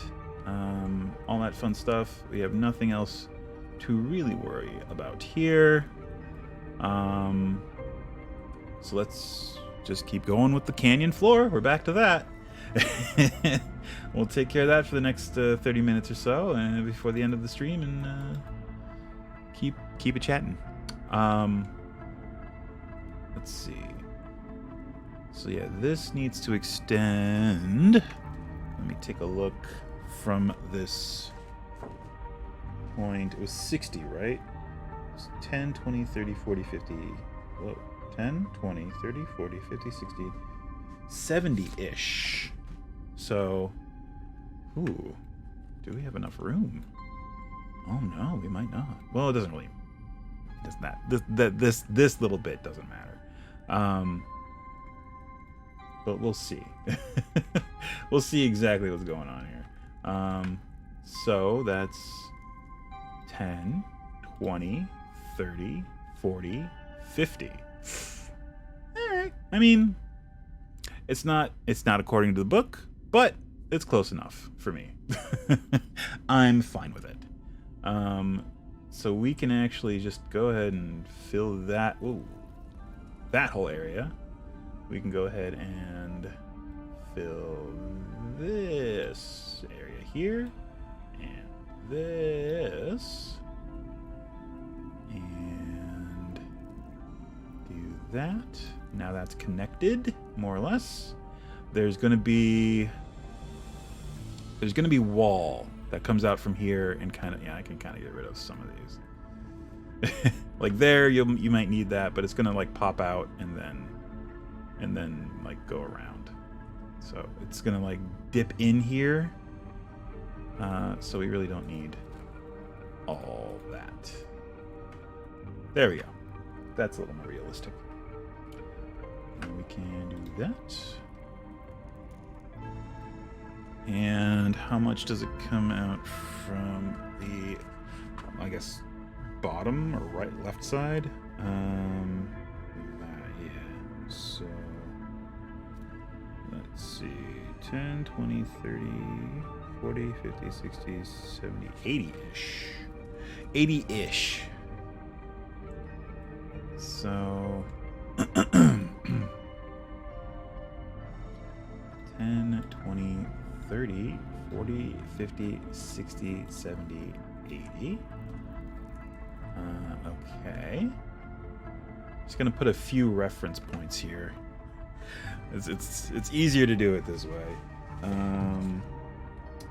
Okay, and then around here it's 10, 20, 30, 40, 50, 60. Alright, it's more or less halfway between there and here. Oh, what cave entrance is that? That's F. Oh, that's actually right about where we were.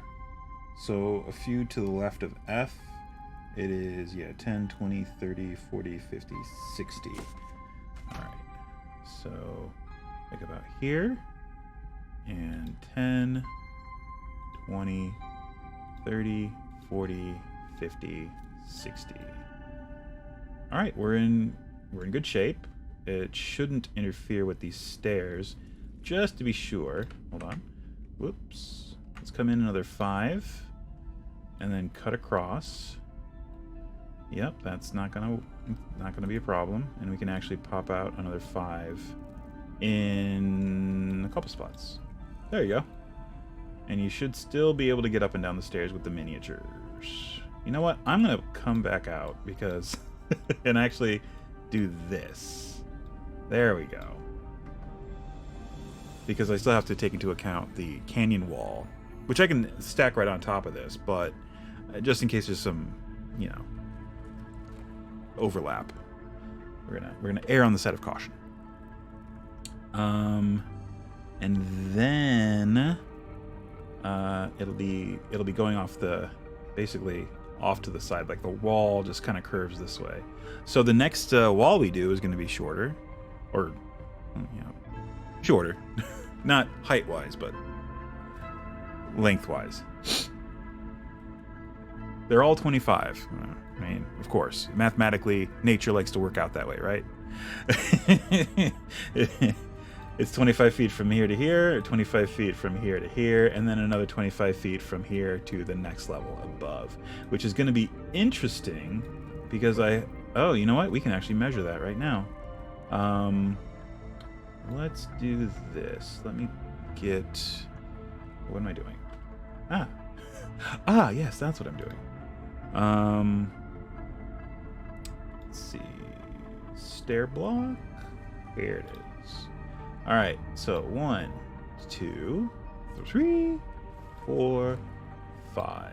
So from there to there, it should be, oh, here now we have an issue. As you can see, this whole area here is higher than 25 feet.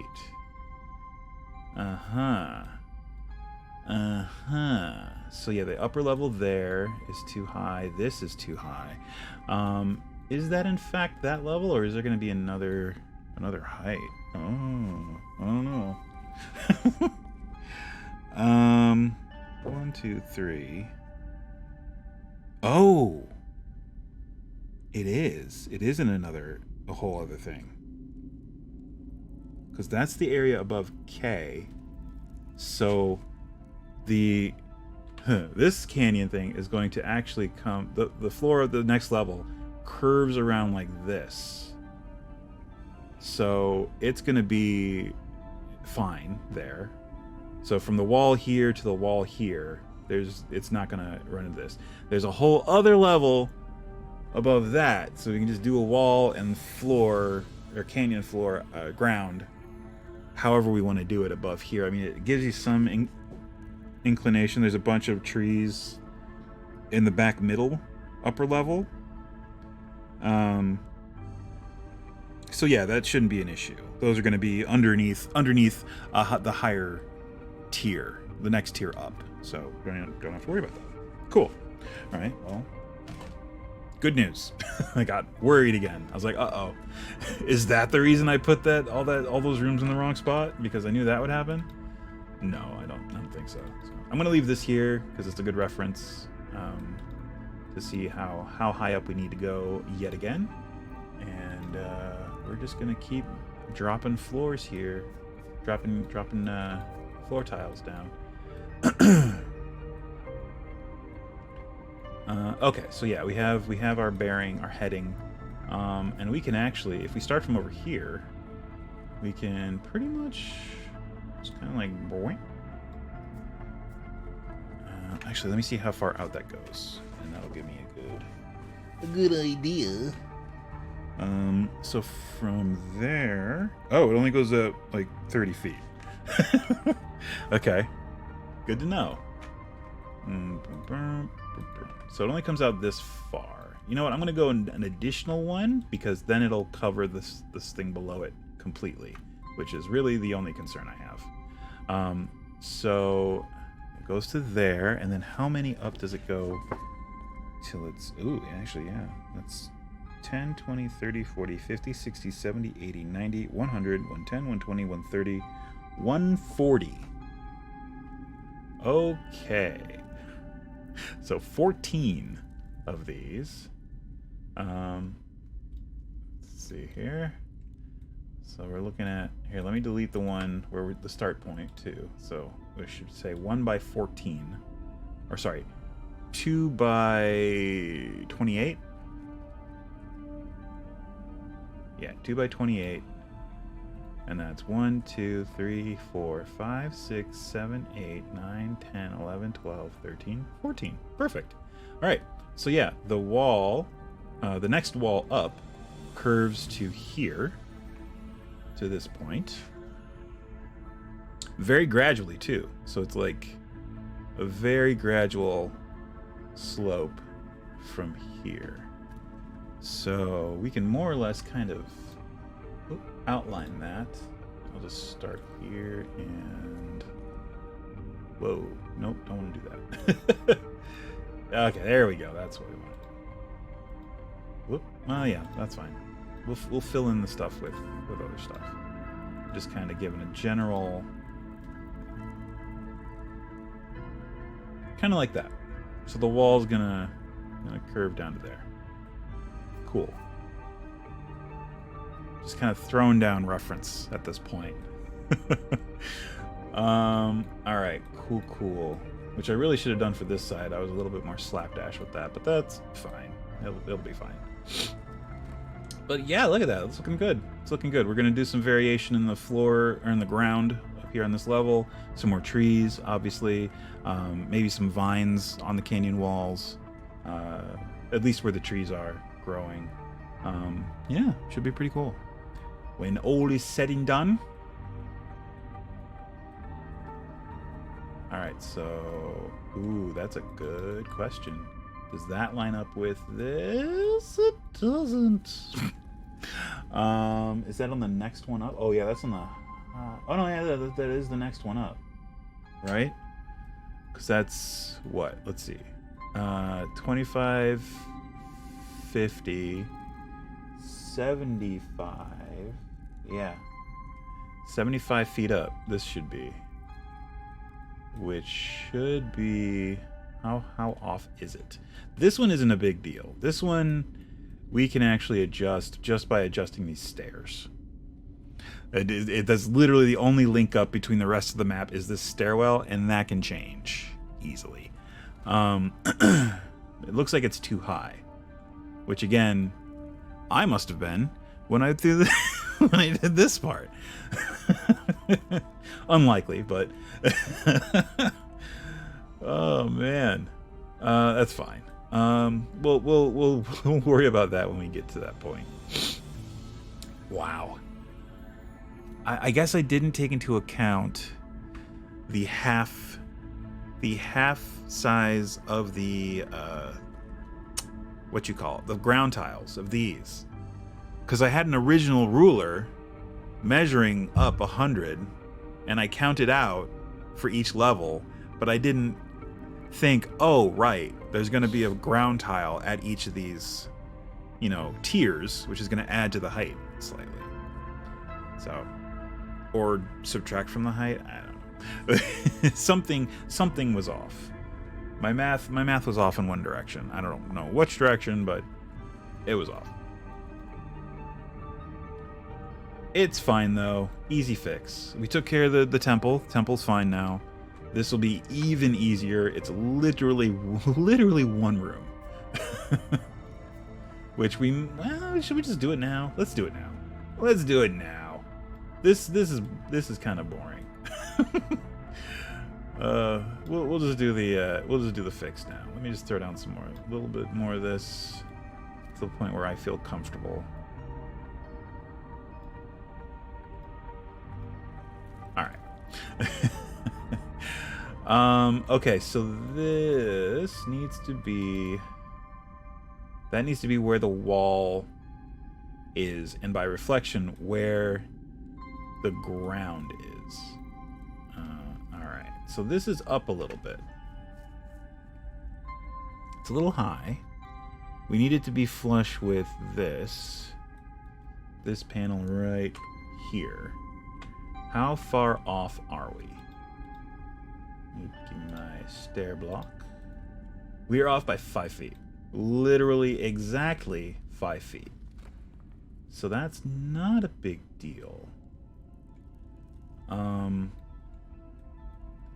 If we get... Oh, but then it'll also be closer, which I guess isn't a big deal. I mean, it's 5 feet. If it's 5 feet lower and closer, it's not gonna be the end of the world. It's not gonna be the end of the world. So if we select one section,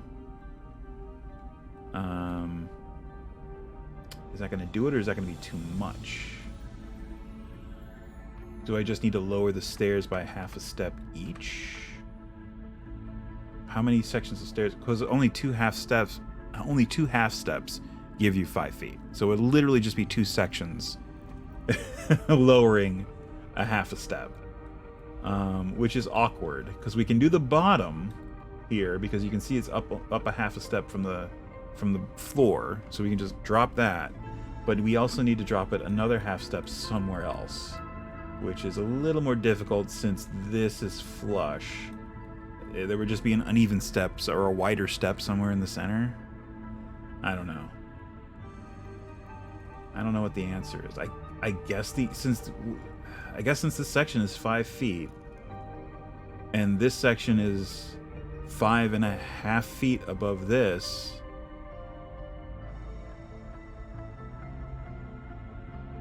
or I guess half of 5 feet, so 7.5 feet.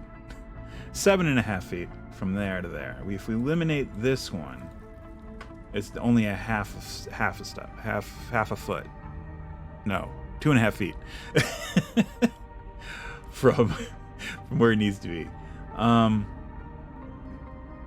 Okay.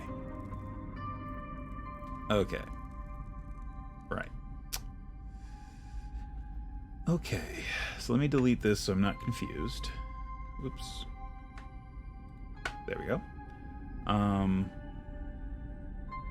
Let me see exactly where we need to be again, so I have a reference there. You know what? I'm gonna go ahead and delete another section because it's gonna make select. Ooh. Oh, that's built into the. Yeah, that's fine then. That should help. Well, yeah, the whole thing's kind of wonky anyway. I'm not gonna get a decent read on height because there are a lot of tiles in there that dip below the floor, like this one that I just passed through, and this one. So, and the whole thing's on level, not level, because I think, isn't this? Yeah, the entrance here is higher. That's probably part of it. I built up the entrance higher than the rest of it. Yeah, look at this. Are we level? Yeah, so there's that, and the rest of the room is, well, not exactly flush. It's about 2.5 feet off. Game scale. It's yeah. 2.5. That's the easiest way for me to explain it. 2.5 feet off. So, All right. So, let me see here. But that's 5 whole feet off. Okay. So that's half a step up from there. All right. Let's try this. Oh man, where's a good place to even select? I'm gonna have to put a dummy. Yeah, I'm gonna have to put a dummy down. This, put it there, make it flush. Whoa. That, perfect. All right, now we can do it. Let me get a better angle on this. Okay, so then click drag out to there, and then down till we get everything. Then cut, and ooh, this is bad. Now I have no reference. Sorry, I need a reference point.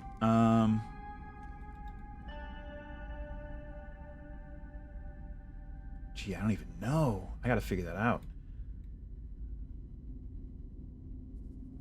It's gotta come down 5 feet. That's it. So, okay. So give me one of these. Where'd it go? There it is. Give me this. And we're gonna put it, it comes to there, right? All right, so it needs to come down so that the bottom of this is flush with the bottom of this. That's basically where we are. Yes. Okay. Good. Okie dokie. Try this again. Now we have a reference, at least for height. We can move it laterally later, but we'll at least figure this part out. So get out to the end of that wall, and then down, get the floor, and then cut. And it was right there at that, oops, that point. Oop.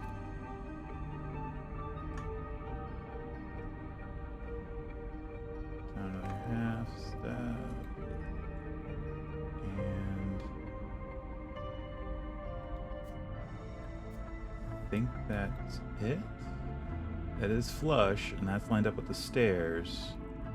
So then that should mean yeah, okay. So the top of this, yes, meets up with the top of that. And the top of this is the same as the top of this. Cool. All right. So now we just have to fix the stairs, or make the stairs make sense. Which shouldn't be too hard, he said with a clenched anus. Let's see. Well, we're gonna be doing this while wrapping things up here. Thanks everyone for stopping by. Andres Plays Games, Vondoqueep, good to hear from you. We'll see you on the Discord. We'll be back next week with more TaleSpire. No surprises because there's no April Fools for another year, so you don't have to worry about Mario Maker making another appearance. Let's copy this and let's see. I have to get in close here. I'm pumped for the new Zelda game. I mean, I beat Breath of the Wild, but I did not beat it on stream, which is sad, and I don't think I'm going to before the new one comes out. So, I mean, it is what it is. It's fine. Ooh, this is gonna be very tricky. Might need to actually make the stairs flush, or put a landing in somewhere. That's another possibility. What does this room look like actually? Oh, there is a landing. Great, that solves everything. I can actually just extend this out like 5 or 10 feet and then start the stairs. Perfect. All right. Okay, don't have to change a damn thing. See, I just have to replace the stairs that I removed. Or just one, right? Because this is gonna come out. Get rid of that, get rid of that. That back there. I guess that's gonna come down a half. I guess we can only come out 5 feet, which is fine. We'll just do this. There we go. Always a good feeling. Oh, thank God I don't have to do the mountain of work I thought I had to do. Exactly. That is one of the best feelings. Oh, man. Are there any just 1x2s? No, I gotta go looking for it, huh? Alright. Where is that? That's under Cavern? Cavern. And there he is. That's what I'm looking for. Alright, let's pop one under there, pop one under there, scooch them up because for some reason they're not the right height. And there it is. That is now at the correct height. Just in time to start wrapping up the stream. yeah, again, thanks everybody for stopping by, for the follow. Weaving Chaos, thank you for the follow. That's awesome. We'll be back next week. More TaleSpire. I'm making it a point to... I gotta move those minis too. I'm making it a point to try and stream more regularly. I know I miss Lost Saturdays, but life is crazy. What can I say? But yeah, this is really starting to come together. I mean, it looked good for a bit, but now that we're starting to put a skin on it, so to speak, it's looking much cooler. And I'm really pumped and excited to see how it's gonna look when it's finished. So it's time to get that finish line. I don't do any more any more links to games or anything. But I mean, I have a Tumblr now. I've had a Tumblr, but I'm actually now posting stuff to it. I used to not post anything to it, or very rarely post anything to it. Now I'm posting GIFs with music that I like. So check that out if you're interested. It's on my bumper screen. So check if you're interested or if you care about Tumblr. And nothing inappropriate. I have nothing inappropriate on my page. That's a promise. I know Tumblr is infamous at this point. my page is safe for work. I try not to reblog anything inappropriate. I definitely don't post anything inappropriate. It's just music and GIFs, and the GIFs are not inappropriate. They're tame, weird GIFs. So another great feeling rule initiative. Exactly.